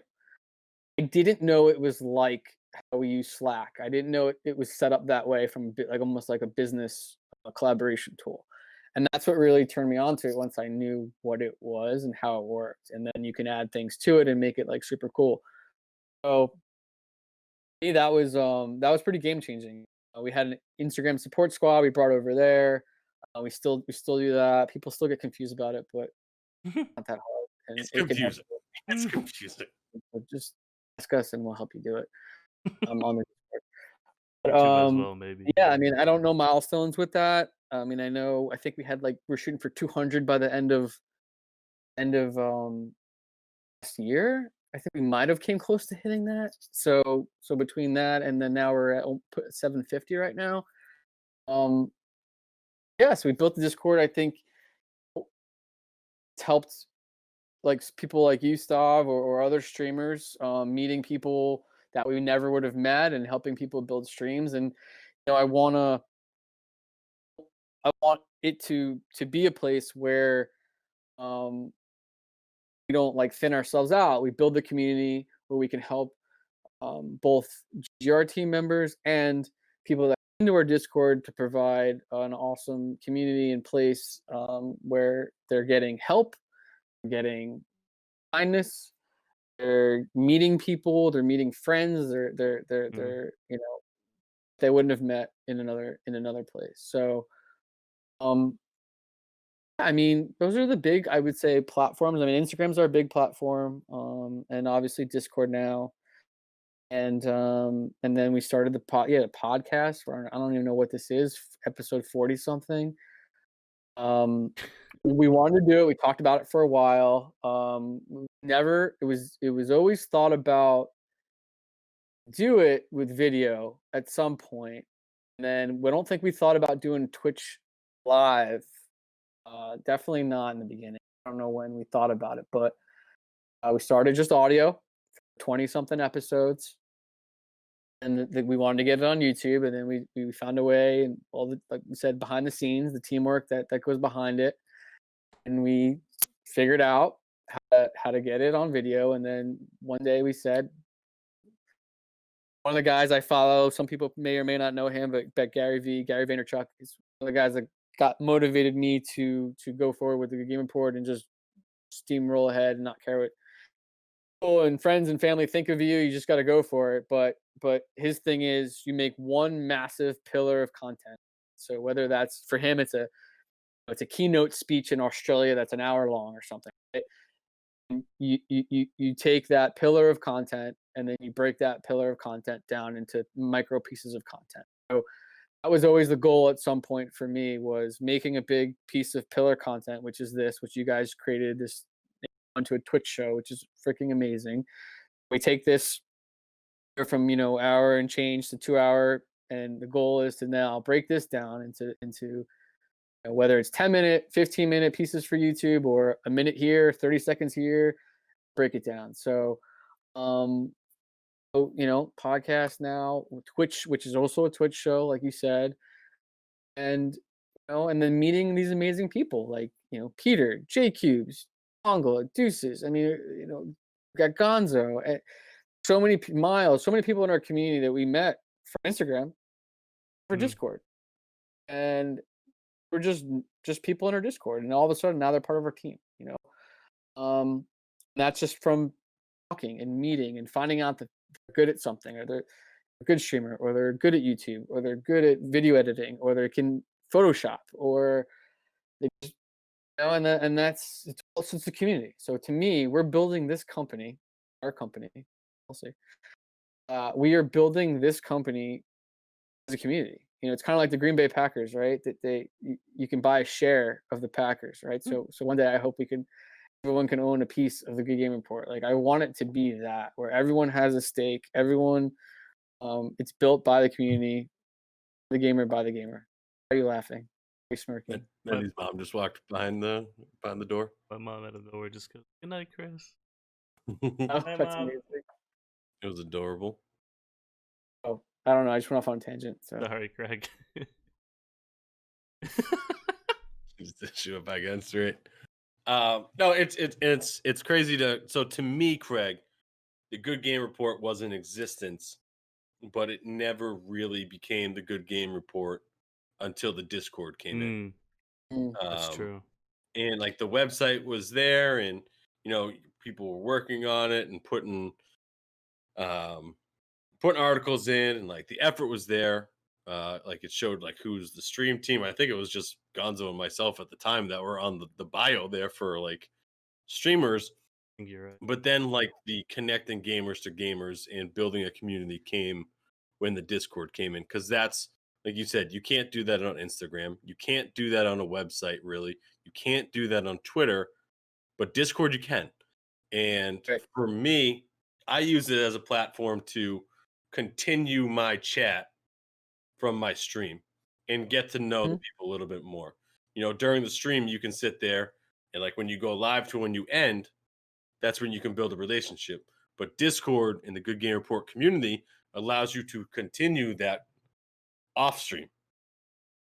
So it's almost like you're having that back and forth that you're having during your chats on your stream, but also doing it in general chat, sports talk, movies, and TV discussions, everything that we have broken out there. So to me, that's when it really jumped and became the Good Game Report, connecting gamers to gamers, giving everybody a platform to grow. When we got the Discord, Mendy, I think you agree with that, correct? Yeah, I was kind of something I was going to dive into, like before, just how the original goal has now shifted into something else more so with Discord and Twitch channel, and that was something you kind of mentioned earlier, Craig. How more of a community now, not just a thing anymore. Yeah, I mean, I think originally it was just like, okay, media company, which that is Still what is we in a are in way. a sense, but right, but being the focus, right? And then as the Discord grew, you realize that the relationships that are built, it's kind of like the core and the extension of who we are in the Discord. And how you, like Stav said, you can touch people and build relationships, build friends, and know people way better than you would have, somewhere else. You can post something on social media and it'll get lost in the timeline, but in Discord, if you have like an important message you want to show, like it'll stay there, so whoever's in it can see it, and it won't get lost in a way. So I feel like that's what Discord is really important for as well. And Yeah, and it's like it surprises me when people still don't know about it in a sense, or don't Discord or don't understand. I can't hate So them because I never really used Discord before GGR, so Same. I'm on the same boat with you. It's like, how do you not know this? But at the same time, I was once that Yeah. person that had. I knew what Discord was. I had an account, but I never used it because I didn't know how it worked and I didn't understand it. But I can't. I get what you're saying, but at the same time, I can't go too hardcore on it because I didn't know what Discord was. Console people just don't know what Discord is. Like if you're strictly console, there's no reason to know what Discord is. Yeah. You have the party chat within the console, so you don't really need like a voice chat outside of that. And they don't have there's no Discord app in the consoles. Yeah, like I would say the casual console gamer who's not streaming, who's not like watching Twitch all the time, just literally logs on, play Fortnite with friends or plays Madden campaign or something like that. Like they don't know what Discord is. And like Mendy said, like it's, to me, it's crazy that I'm so involved in it now. But same. Like I remember telling a couple of my buddies, like, oh, like I was just leaving a Discord chat. Because like I said, like, oh, I'll be right, like I'll talk to you guys later. And like I left a Discord chat and went into a voice chat in Fortnite. And they were like, wait, you're leaving? I was like, no, I was just leaving a Discord chat. And they're just like, I don't know what that is. Yeah. I'm just like, all right, cool. Like There's some people. I'm not an idiot for leaving a Discord chat, and I'm sorry you don't know what it is, but there's still probably close friends that I have that have never watched Twitch before. I mean, some of them watched it for the first time tonight, perhaps, kind of thing. So Good point. we're so in it, like all of us, we're so in it in the gaming world and Twitch and Discord. So for us, we're just like almost like blinders now. Like we don't. Everyone knows what it is, right? Like I feel like if you know what it is, then everyone should know what it is, or you think that, right? But so we just got to keep spreading the word, and doing vlogs and certain things to get people to understand and to know, and that's one way to help people as well. So billboards. We should get one in Times Square. Billboards. I want to give a quick shout out real quick. I don't know if you guys saw, but I don't even know if I'm saying his name right, and I apologize. But Mello dropped the $10 dono. Big shout out to that guy. He also put in a question earlier. I don't know if you guys saw too, but he said like, how can we support GGR? And I think the simple answer to that is just like billboards. I think just following us, like staying connected with us on social media, and just interacting with our content and engaging with us is probably it's free too. That's all you got to do is just kind of like the stuff, comment on it, give us your feedback. That's probably the best way to support Game Report. And we're always looking for people as well too. Whatever kind of skill you have is something we could totally use. If you know how to Photoshop for a billboard, maybe. But seriously, thank you for the dono, and I hope that answers your question. Yeah, thank you so much, dude. That's amazing. Yeah, exactly what Mendy said. I mean, it's not about money. It's not about this. It's about just being around us. I feel like the more people hang around, the more people get to know us, better things happen, right?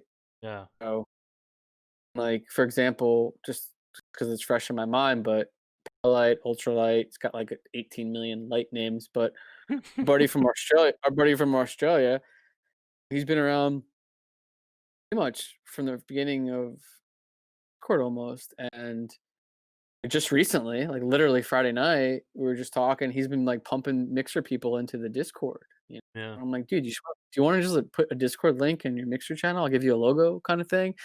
Yeah, absolutely. It's like it's even taken that long for that conversation to happen with me and him talk, let's say, often about his Mortal Kombat, clips or whatever.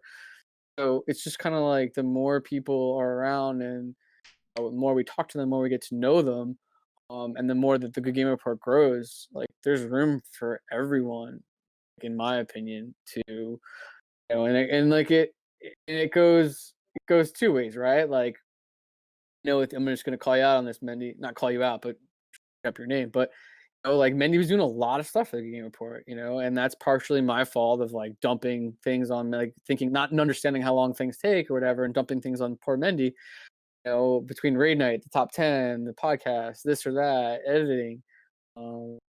So as realize that there's a lot going on, and people can only do certain things, that to a point where like, okay, if everyone just does just a thing in their free time, like as a hobby, like they all do it together.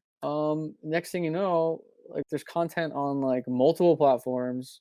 Everyone gets shouted out. Everyone gets their name thrown out there. Everyone, is growing whether their videos or their streams or whatever.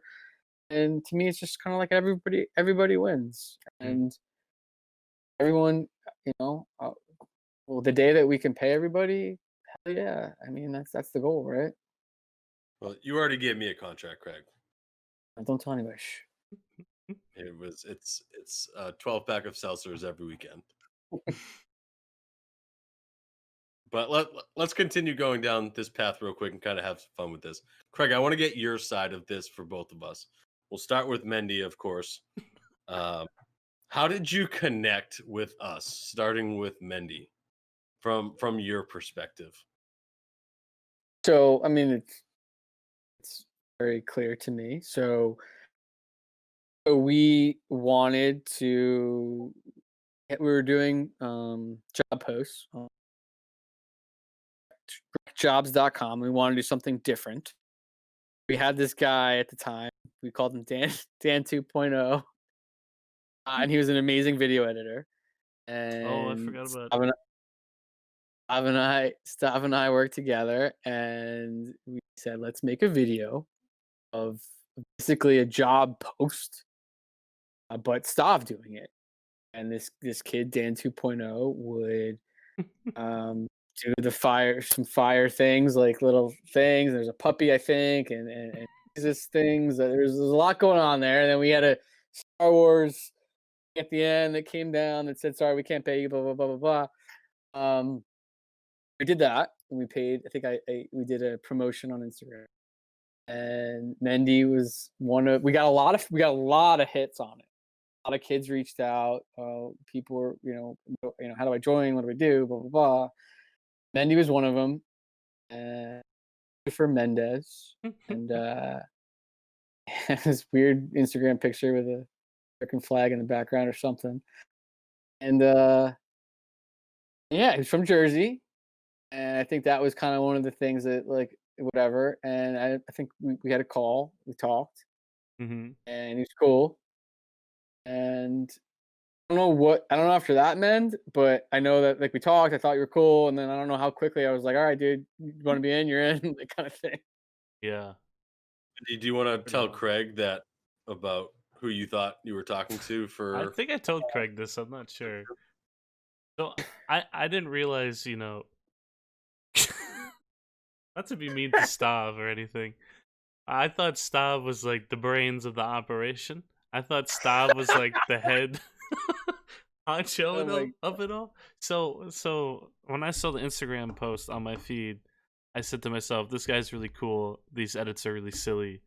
I want to reach out to him," because at the time I just got this computer and I wanted to do more stuff outside of work. So that's why I reached out initially, so I can do more video editing outside of just work stuff, or like free creativity. So when I reach out to you, Craig, I thought you were Stav the whole time.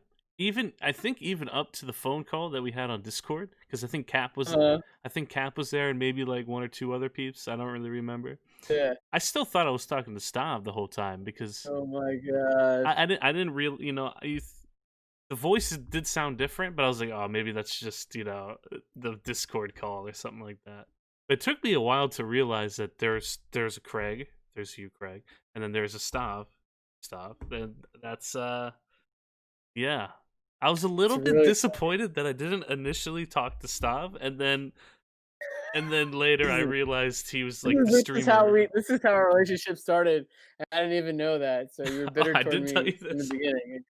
That was just confusing on my end because I only saw one person. I only had one image of like GoodGameReport, and it was Stav. And Stav's face was all over GameReport. Correct. And listen, I'm trying to get his face back on Instagram. I tag him. Stav, what do you think about this on Instagram story?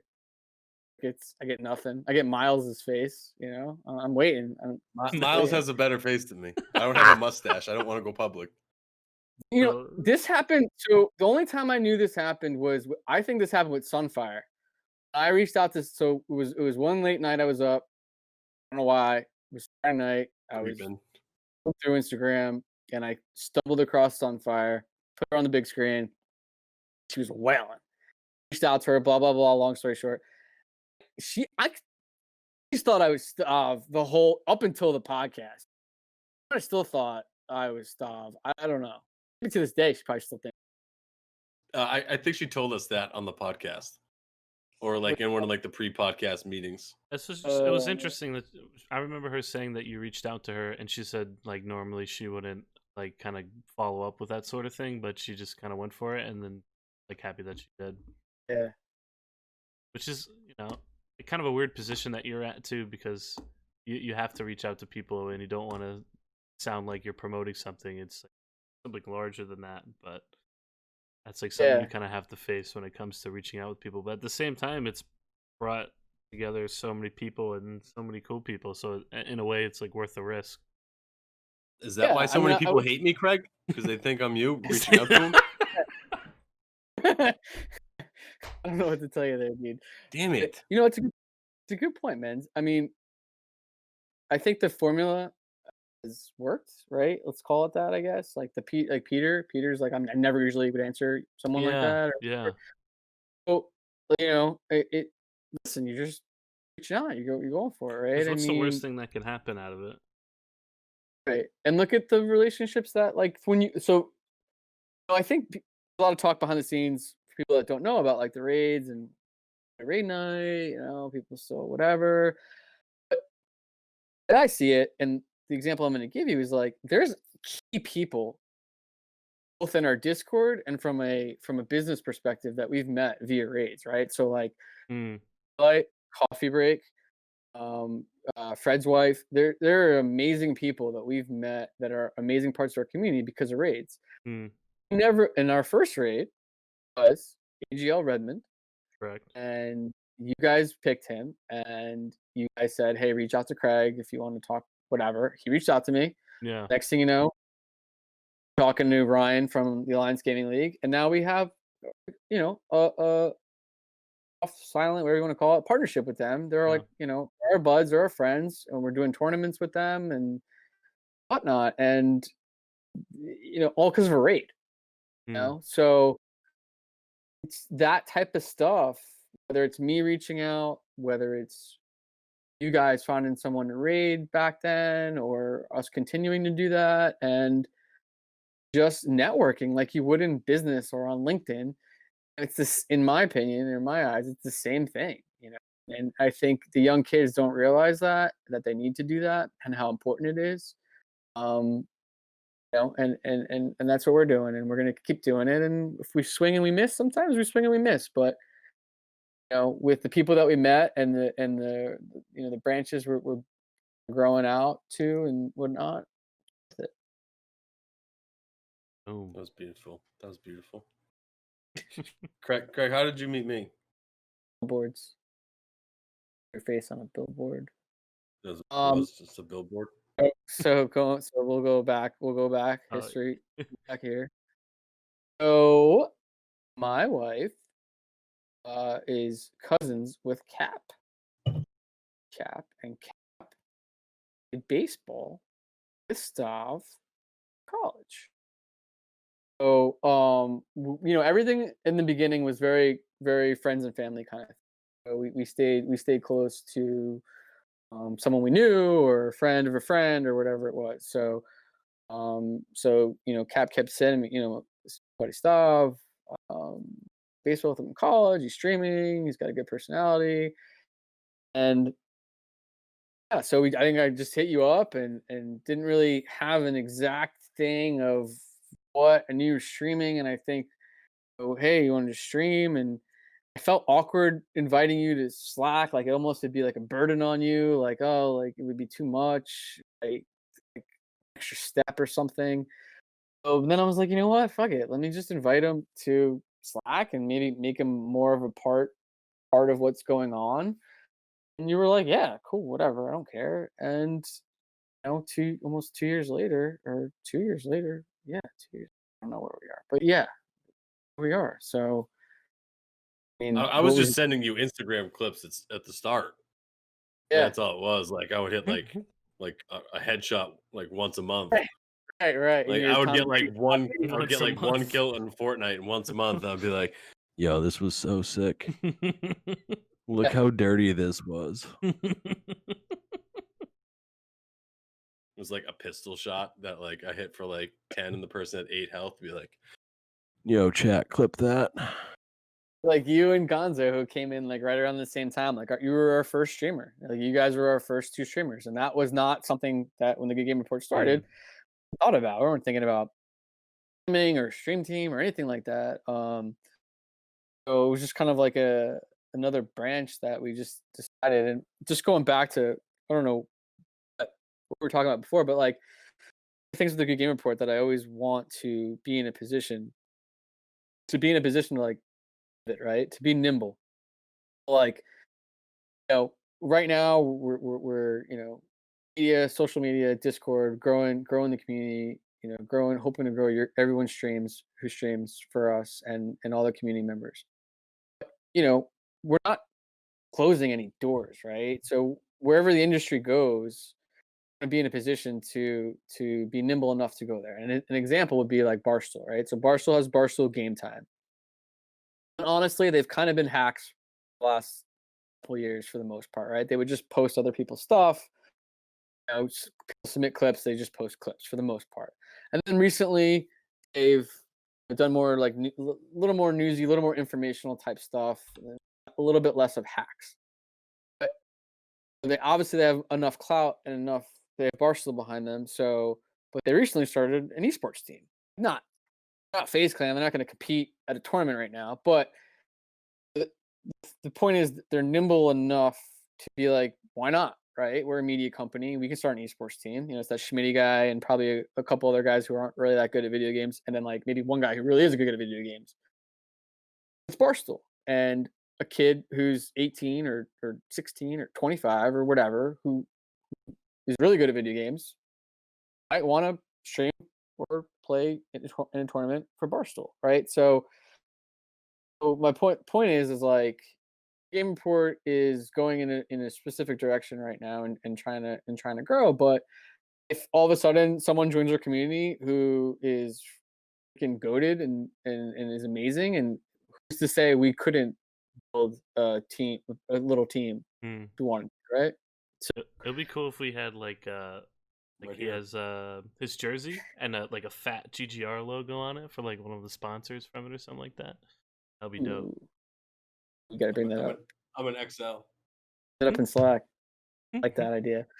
I mean, like, so I mean, we're talking about the GGR talk. I mean, it's going back to the Gary Vee thing. I mean, it's a media company, right? And a media company is he'll his preaching is like, if you're a dentist, you should be a media company. You should be building your brand of your dentist office on social media, and that way everyone knows you're that New Jersey dentist or you're the Oklahoma dentist or whatever. So and the guy's got like 18 different companies now, whether it's wine, whether it's communications, whether it's Vayner Sports, Vayner Media. He's a sports agent. Wants to buy the Jets, that guy. But so gotta be nimble. We can do anything we want to do. We have, there's people out there in the world who have skills, who have talents, and no one's perfect. No one's an expert and in anything. So we're all humans and we can all do it. So that's kind of like my how I see things. So you touched on it. Let's dive into it a little bit more. What's the future of the GGR? I mean, another loaded question, but like you said, like you'd love to see an esports team down the road eventually. Yeah, that'd be cool. If that's where it Or, swings, or but like a sponsorship with a that's player. it swings, but the goal, but the main focus and the way to position it, right, is I don't want to. I hate the word background, but everyone's trying to stream. Everyone's trying to be famous, right? So if we can be in a position where we're behind the scenes, or whether it's news, whether it's gaming, fun, whether it's community, to be that backbone, right? So that way we can always be there, no matter what happens. Whether Tfue isn't famous anymore, or Ninja's not famous anymore, or no one gives a crap about him, or people are watching Super Monkey Ball Championships, we can be there to whether it be report on it or talk about it on a podcast or whatever it is. So I think the main focal point is to be that behind the scenes sort of company that will always be there. So to me, it's a mix of Barstool and Dexerto. That's how I sort of see it. But then again, always being in a nimble position to be able to go where we want to go, whether that is a build a team or competitive team, if we wanted to, right? Or something with the Alliance Gaming League, like Alliance Gaming. So, but the main core is to be there for the gamer, and that's going to be through news, that's going to be through articles, that's going to be through vlogging, that's going to be through edits, podcast, that type of thing. And really, I mean, honestly, if we can build community up where it's built where can put out content that helps people a more formal manner, and be able to to truly guide people in the right direction and help them. Listen, we're not all gonna make it. The industry is big, but everyone's not gonna be a famous streamer, right? So if we can build a home and a place where people can come and everyone can be part of something, whether it be from actually part of the Good Game Report company and helping us grow, right? Or from just being part of the community. So, you know, I see us leveled as far as, you got you got the pillars, right? You got the podcast, you got the community, you got the social medias, kind of like push them all a little bit. And now we need to sort of plateau and then get a little more organized right now, and build off of that and grow what we have, get a little clout, get a little more recognition, get more known a little bit. And then I think the kind of industry will decide where we go, and we'll choose to the fork and go that way, or we can go that way, or we can stay our course. I know it's a little broad answer, but It's a broad question. Yeah. And who knows what the future holds too? Because anything can like change. for example, when we had you guys had the podcast with Brony, Coach Gaming, PUBG coach, right? We got that inside look of how he's saying how Wild West industry is, and everyone's fighting for position, and the mess behind the scenes. No one's making money. Like all these esports organizations make zero money. It was really interesting, right? So it's like, and you see like on social and on Instagram, like all these clans or esports organizations, like there's just like a million of them, right? They're not like, they can't all be something, right? It's because you're only gonna have like, they're not gonna be like 18 leagues. They're gonna be like one or two or something. So be those guys behind the scenes, and to be that media company that can support whatever happens in the gaming industry. I think that's sort of where we should stay. But listen, if you guys all come to me and you're like, Craig, we need to do this, we need to do that, we need to do billboards. Yep. Everyone's in agreement. Billboards. We can billboards. Let's get some ones in chat if you agree with billboards. It should just be ones strolling through the thing right now. I think personally the future is the Twitch channel having. I forgot about GGR TV. Yes, thank you. Yes, I think that is the future, having something almost nightly at a certain time, so people know, okay, 8:00 Eastern, there's going to be something on there's going to be a live show going on this channel. I just think Twitch is the future. I think videos are the future. Whether and that's also goes into growing our YouTube channel. Whether it's not articles on the website, it's VODs. And they can be, VODs can then switch over to Instagram, Twitter posts. They don't have to be 3 minutes long. They could be a minute long, a minute and a half long. I just think that is the future that we're getting into. And I think we're already in it, but we don't know we're in it. I still think this channel is going to be the first channel to get like partnered out of anything from like Good Game Reports, because this is like the main hub of everything. And thank you guys for bringing, because I totally train of thought didn't go there, but we got you, baby. Yes. No, but like so in my head it's GGR TV, right? It's by building relationships we have and the team that we have, right? So now you have our UK guys, you have Max, you have Rebel. We need to build on that.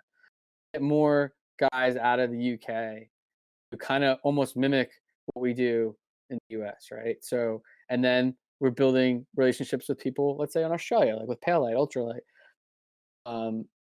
And you kind of can build this 24-hour. I know it's going to sound crazy, but let's just go crazy. 24/7 GGR TV. 24/7 GGR TV. You have something on the Good Game Report channel almost all the time, and then you have different people in different time zones providing that content. So yeah, I mean, I think you treat Twitch like a freaking TV, like a TV channel, like a TV show, and you have different types of shows throughout the day, like you said. Whether it's 8 p.m. every day is something different. Whether it's a DJ stream from the Dongla, or it's Stavi Buckets playing Monopoly, or it's Mendy jet skiing, or it's game night, or whatever, right? Gamers are gamers, but gamers do other things, right? Whether it's a D&D or Monsters of the Week or whatever, there's a lot we can do, and it goes down to the community and finding the people who A, have the time, B, want to do it, and and want to help out. So yeah, Twitch 100%, whatever streaming platform it is. That would be something I forgot to mention. So you guys. Man, do you have any further questions for the Craigers? No. For a moment, my main thing, and I mentioned it before, was just like how it's changed so much from when you first started, and even now you can even say it's still changing to your focus, realizing with Stav was mentioning with GGR Twitch channel, and previously with the Discord stuff, like that's all new. So it's interesting for me to see the evolution of it, and I think especially for you, Craig, it's got to be interesting to see. You're just kind of following where it goes. Yeah, I'm very organic in that mindset. Like, I don't want to. I know like a lot of people say, you pick your niche, stick your niche, go for it. But I don't know. I feel like we have a lot of people that care. We have a lot of people that have passion, and we can do different things. We don't need to be so. Can be broad, have a broad stroke, and then have pockets of niches within it. So and listen, that goes back to you guys. It goes back to the Stavs and the Mendys and everyone else in our community. Without you guys, Mendy coming up with the top 10 and saying we need to do this, supporting it, and it's those types of things that create it. Stav being one of the first streamers and having the personality that Stav has, and the claw parties and everything. I mean, like everyone thought Stav was me because it was cool, and I've represented the Good Game Report, and that's. And I don't want. Listen, as we've grown and I've gotten more, my bandwidth has gotten stretched. The focus is to be on you guys and everything that everybody does. So it's obviously it's gotten harder and everyone's gotten busier and this COVID thing and everything that's happened in life. But it all comes down to our core team and the people who started it. And I don't want anyone to ever forget that, even the people that aren't part of it anymore, right? The zombies and the delis and everyone helped to grow where it's been, and people that are here now are going to help grow it further. And whoever decides to stay and hang around, I hope it's everybody, but you can't humans are humans, so much we can do. It's crazy. It really is crazy, and I hope you guys all stay. Well, let's get into some craziness with some community questions to close things out here. And this one comes from one of everybody GGR's favorite, Miles Jennings. He asked a crazy question and then a serious question. So we'll start with the crazy question. He said, "What were dinosaurs like back when you were a kid?"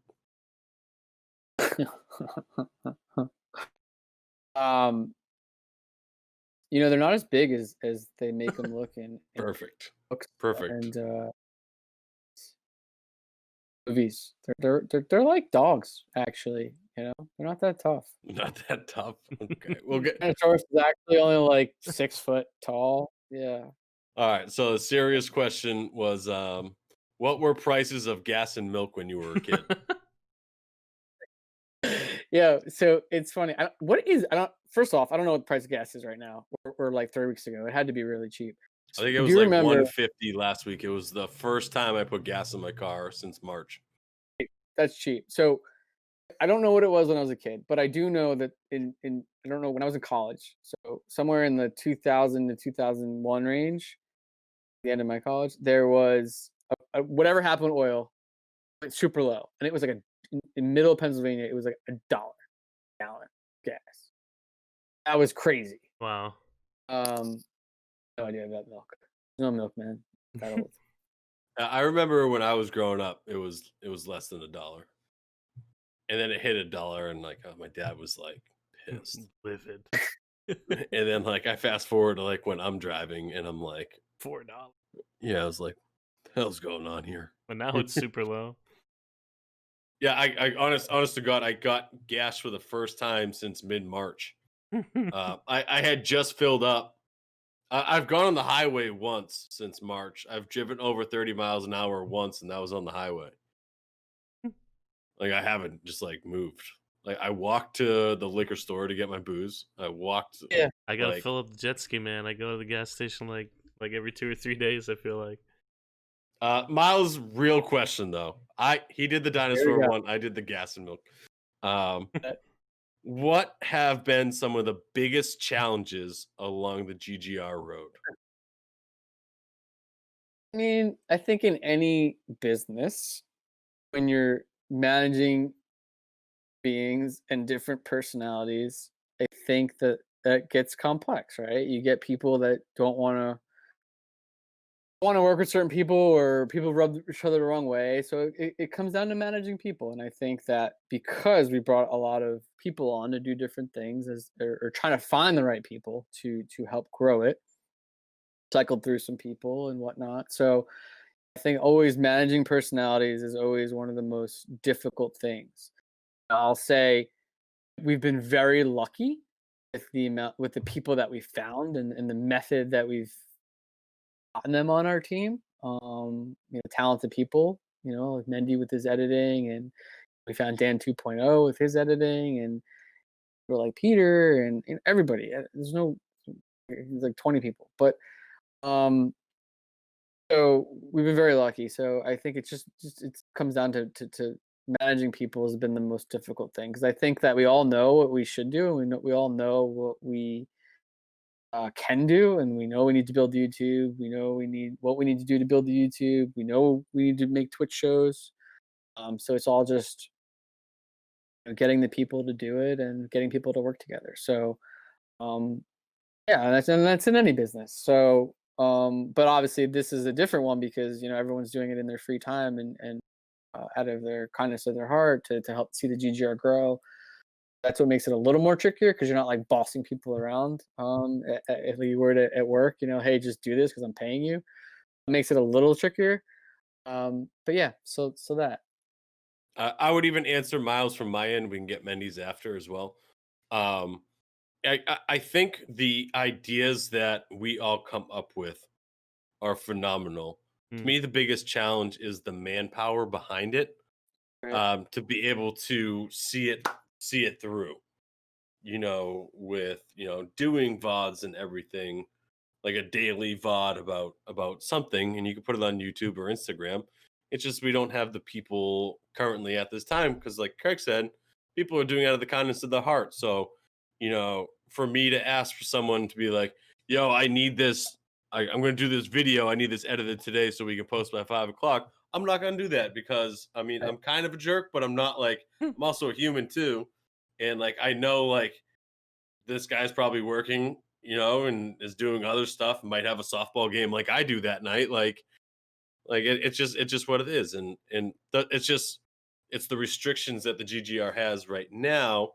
Like the idea is there, the people are there for it, and we all see what it can be. It's just it's hard to kind of narrow it down to that bridge that we have right now. We need to widen the bridge to be able to get all those ideas across at the same time. And that to me is the biggest challenge I've seen so far in the GGR. I don't know if Mendy, if you have something different than what Craig and I have. I think just the biggest problem is have like Stav on the team. It's been really stressful and annoying. He's nodding his head. I was a disaster in like January or February, and I just said, you know what, Craig, for the sake of everything that we have done so far, I'm just not gonna like talk to you anymore, and it will just be perfect. And Listen, if the GGR has done one thing and one thing only, and never does another thing again, the fact that the Good Game Report has brought together Stav and Mendy is worth it all. why we hate each other? I hate Stav. I can't. It's a freaking love. stand him. It's a love. It's a solid love. Dude, the kid can't even jet ski, bro. Stav doesn't even have a turtle. Yeah. To answer your question, in a serious note, Stavy pants, Stavy buckets, Uncle Stav 23, whatever it is these days. I hate going off of what somebody just said and totally agreed with it, but that's exactly what I'm going to do right now. That's why I took I didn't ask you first. I wanted to get it out there. I think so many people have like all these amazing ideas and want to do so much and this and that, and I'm like, that's great, you know. Well, when is it gonna get done, or who's gonna start doing it, or da, da, da, da, da. So I think that's it, and that's it, well, originally it was definitely like that. Now it's not so much. It seems like we have more people that are involved and are very helpful and trying to get the things done. And but there are times where I'm like, this is a fantastic idea, but realistically, you know, this is probably not gonna happen. So I think that's where a lot of the frustrations also come from as well. People are they want to see this happen, but it's at the end of the day, it's gonna be like, all right, who's actually gonna make this happen? That's probably the biggest problem of it. I'm the most guilty of it because I'm an idea guy. Like I'm a creative mind, like a creative mindset, right? But I don't have the first step in a process of being able to put a video together. Like and like that's my fault for not venturing out into that field at all. But um like it's just like I'm always thinking of something stupid to do or something to incorporate, and that's when I started backtracking myself and just saying like, all right, yeah, it's a great idea, but that's gonna make 3 other people do work that probably aren't available to do it at the time. Mm. So it's just like it's just one of those things, and we have gotten a lot more video people lately. Mm. Yeah. And that to me is the biggest key: video people and having resources for edits, because we need Instagram posts, we need VODs, we need YouTube stuff. Mm. That's the big stuff. We need videos for shows that we do for raid nights. We play videos for here. Mendy made that awesome Sandlot edit that we played before the J Cubed one, and now we have the thank you for waiting one that kind of reviews all the things. So like just like simple things like that. Like the videos are huge for the GGR, and it's definitely getting better. And I'm not yelling anymore. No, listen. I don't know why this date. Is it 2 days ago? Was it Friday? Sunday? So, June 12th is a day that I'm marking in GGR history. Just because Dan and myself, we talked. We went through some things, and then Jen, my sister-in-law, Paulie C's wife, she's gonna get back on the train and help the team, help us all get more organized and stuff. So, I think that's what we need, right? I think with life and what happens, and people go through ebbs and flows. You know, me having a 1-year-old and whatnot, everything gets harder. So I'm marking that day, this past Friday, and we're going to see some changes for ourselves internally, mainly first. And I think the community and the social media universe will see that pumping through in the next coming months. So it's going to be all good stuff. And the next question is actually for Mendy. This is a new member to the GGR. I think it's Scoot Magoo or Scotty Wood.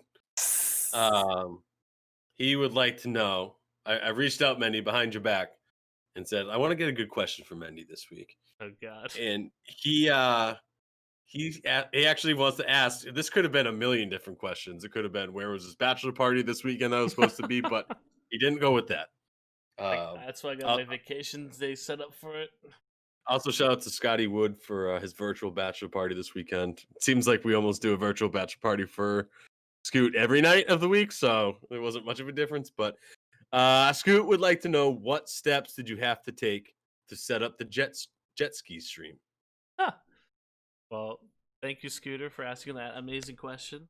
It actually is a decent question, like, because it's not just your pickup, turn Twitch on or Streamlabs or OBS on, and It's a you actually yeah, have some work. it's a bit of a nightmare, I have to admit. So the GoPro app doesn't really allow you to live stream off your phone as a hotspot.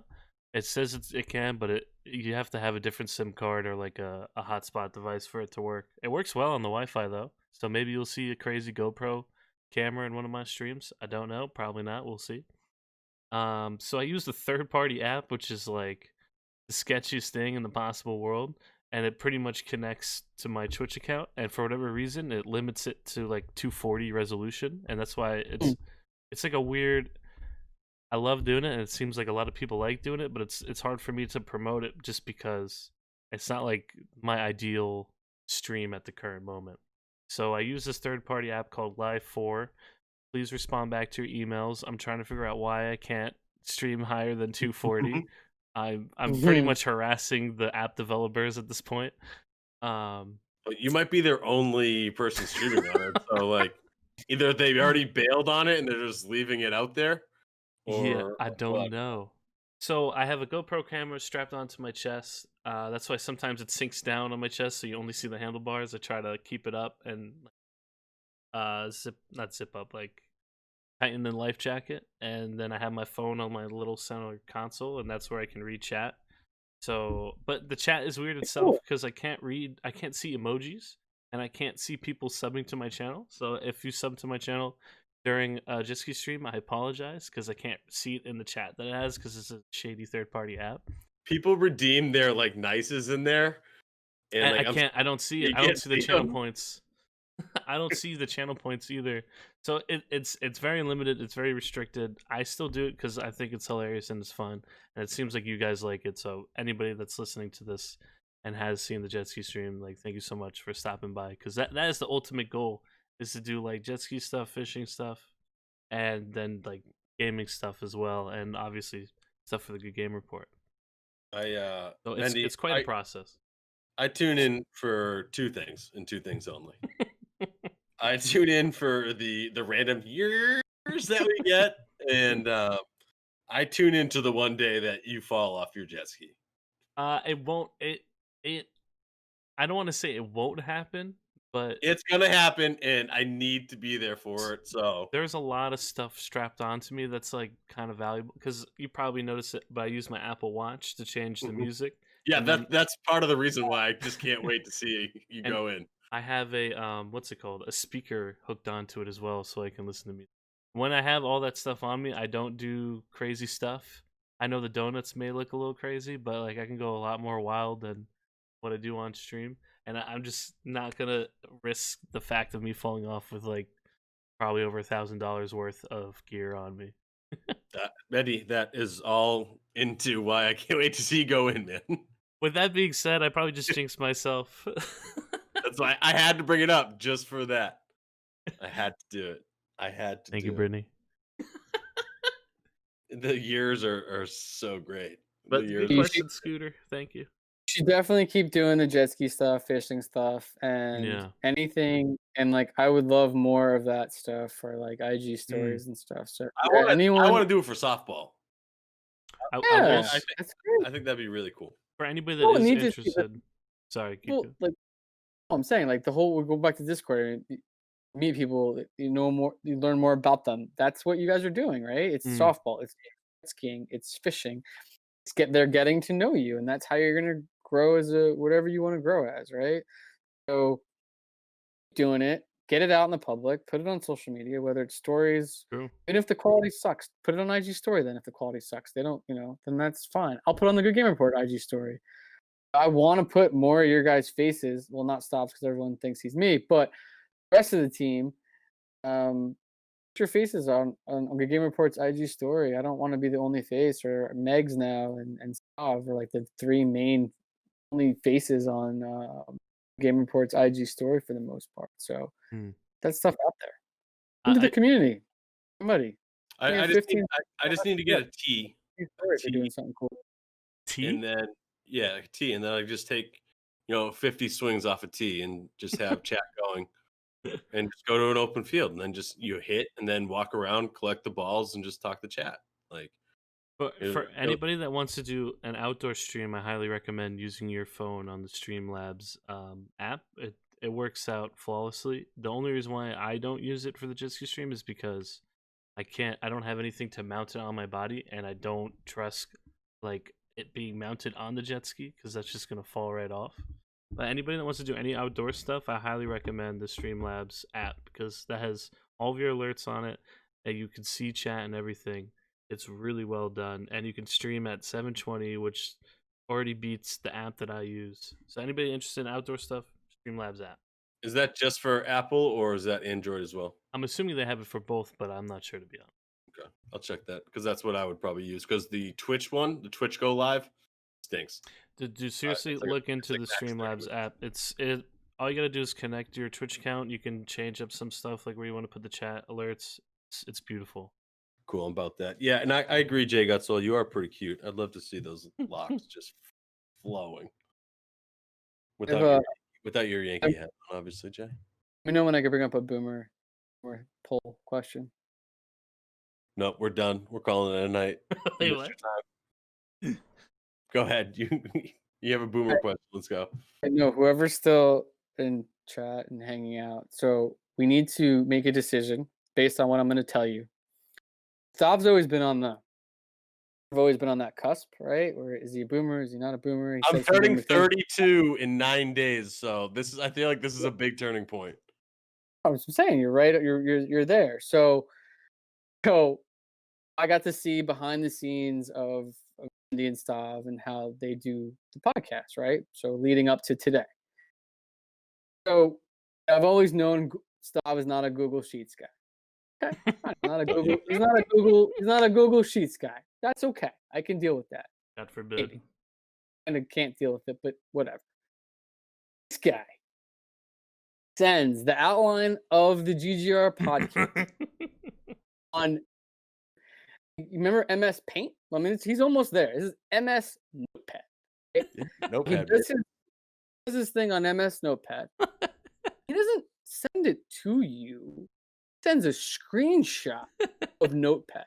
Mm-hmm. You can't even like edit it or copy and paste it or do anything with it. You have to like literally like bring the computer up to your face or zoom in on it. Zoom in on it. You can only get one zoom, I think. Craig, I've been dealing with this for months. So the question to everyone is going to be, because of this, we add Stav officially Adam as a boomer. Adam in. So, all right, I'll gladly go to the boomer thing. I can't send the Notepad thing itself because one person said they couldn't open it. So I was like, all right, screw it. I'm just going to keep sending the screenshots. If I have to update some, I update it, send another screenshot. And plus, I don't want anybody's dirty paws getting over my agenda, okay? This is, I don't even need to send this to the people that come on the podcast. This is for me, and I just nicely include everybody in it, okay? We can go over the stuff in there. So, Craig, I've been dealing with this for months. And I don't have Word on my PC itself. I have it on my work PC. Actually, I don't have Word either, so I can't. I don't have much. Word on my PC. I think it actually costs a lot of money to install the Microsoft stuff on your PCs. I'm not sure how much. I'm sure there's someone in our Discord who can hack it for you. Dude, oh wait, you wouldn't let them, would you? It's vanilla thing. Bro, for what we need to do, Notepad is the wave. I would love to do it in Microsoft. I just don't have Microsoft. So like, Mendy, if I send it over to you, would you be able to open it in Microsoft? I think I can open it in Adobe, whatever the PDF file is for Adobe. So like you wouldn't be able to do anything with it, right? I think I would be, yeah. Mendy was very anti. He goes, "Is this freaking Notepad?" And I said, "Yep." I was just like you, Craig. I was hell bent on him trying to do something else, but he was like, Acrobat. Thank you. That was literally like this, like. It's been a blessing in disguise ever since. You don't need to do that. I can go click it right now. Boom, right there. The entire. We got all boomers. We got all boomers in chat. So. I can pull it up. Official. You can kind of see it. But I also have another monitor where I open up the file itself. So I have Discord. But you have the file of it. We have the screenshot of it. Yeah. Yeah. You guys just need to read it and then just enjoy the ride. I'm so used to it, Stav. It's whatever to me at this point. But at first, I was like, "What the hell is this kid doing?" Yep. I didn't know if you were fucking with me or if it was a joke, but then I'm like, I remember you use Notepad, and I know you're anti Google Sheets, so I was like, Dude, go Google with it. I'm Sheets not is the gonna most say it. unnecessary I'm gonna thing. save it. I'm gonna save it for the podcast. Let's do a neat boomer in chat. 1 second. Yo, Optimus goes, stop not able to figure out Google Sheets. It's free. Oh man, just derailed this podcast. Sorry, guys. No, it's okay. I think it needed to be. I think the public need to know Stav's note taking. Wait, where's the boomer? I'm not a freaking sick. I don't think subscribe to the GGR anymore. Lit. That's the problem with like gifting subs out, bro. You can gift out as many subs as you want, but like I don't think. No, I am a paid sub. I just got I've forgotten to sub to the Good Game Report as well, so don't worry. No, even when I use Excel for work, I do, but I don't work directly from my PC. I log into a secure network, and then like I take over my work PC. Used to do that. Oh. A remote desktop, and yes. But even if I send something to myself via email, I can't save it down in Excel or anything. You know what, Craig?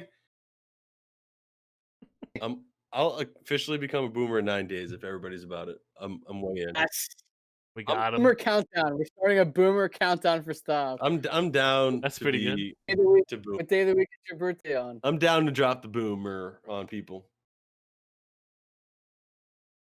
Oh yeah, wait, Yvonne. All right, Yvonne. I guess you're a boomer too. I'm sorry if that's what it means. So, guys, I got nothing else. Craig, you want to give any shout outs? Mendy said, "Good game report. We got everything, even at Pinterest." You guys have any constructive criticism on our merch? I want to hear it. So we got merch up. We got an American flag. We did a UK flag. We even did a Puerto Rican flag. Good game report for Optimus and our Puerto Rican peeps. So if you want, maybe Yvonne wants a Canadian flag, just tell us. We'll put one together, and if that's something you're into. So, I think one of the biggest things is give us feedback on anything. We'll take it, we'll listen, and we'll try to implement it. So yeah, I think the merch thing, and it's like one of the things that I think that we don't really promote much. So check it out. So tell us what you think. Neat. Mendy, you got anything? As always, I want to say shout out to all my hits. But I want to say I have something legitimate to say this time. Okay, hold up, real quick. I have a TikTok, and I want everybody to add me. And I'm starting to slowly upload my clips onto TikTok. So add me at Mendy1011, which is pretty much all my socials and my Twitch account. So add me on TikTok. I've been talking with Danks a little bit, and I think he's gonna also upload his song on there. So that would be pretty cool to see. And yeah, what's TikTok? You have it, Stav. We both follow each other. You guys remember when I was pushing TikTok? I actually deleted TikTok. And you guys were all like, Craig, I'm so out on TikTok. I'm so in on TikTok right now. Mendy, how long ago was I pushing TikTok? Like before Christmas? Probably when I first started, to be honest with you. Because I remember with Sejal, he was gonna be like the TikTok guy, and that never happened. And I was like, everyone was like laughing at me, like whatever. No, and then here we are. Craig, I would never. That was not me, baby. That was somebody else. I'm out on TikTok. It's there, bro. The TikTok is there. I said originally with the podcast with Redmond, I said if I were to take streaming seriously, I would post all my clips in every single social media platform there is. And I said it with realizing I don't do any of that crap because who cares? Yeah. But now I'm trying to slowly work that way into it. So yes, don't sleep on TikTok. Don't sleep on anything that you guys see. I think it should be posted everywhere. And All right. I probably just convinced Craig to do a whole bunch of stuff, so I apologize that in the future for anybody else listening to this right now. You just probably get yourself in trouble, Mendy, or anything. For my shout out, I just want to let everybody know I just downloaded TikTok. You can follow me at Stav1011 on here. 1011. A notepad? A I notepad? post all my clips. No, just shout out to the community for always crushing it. It's a lot of fun.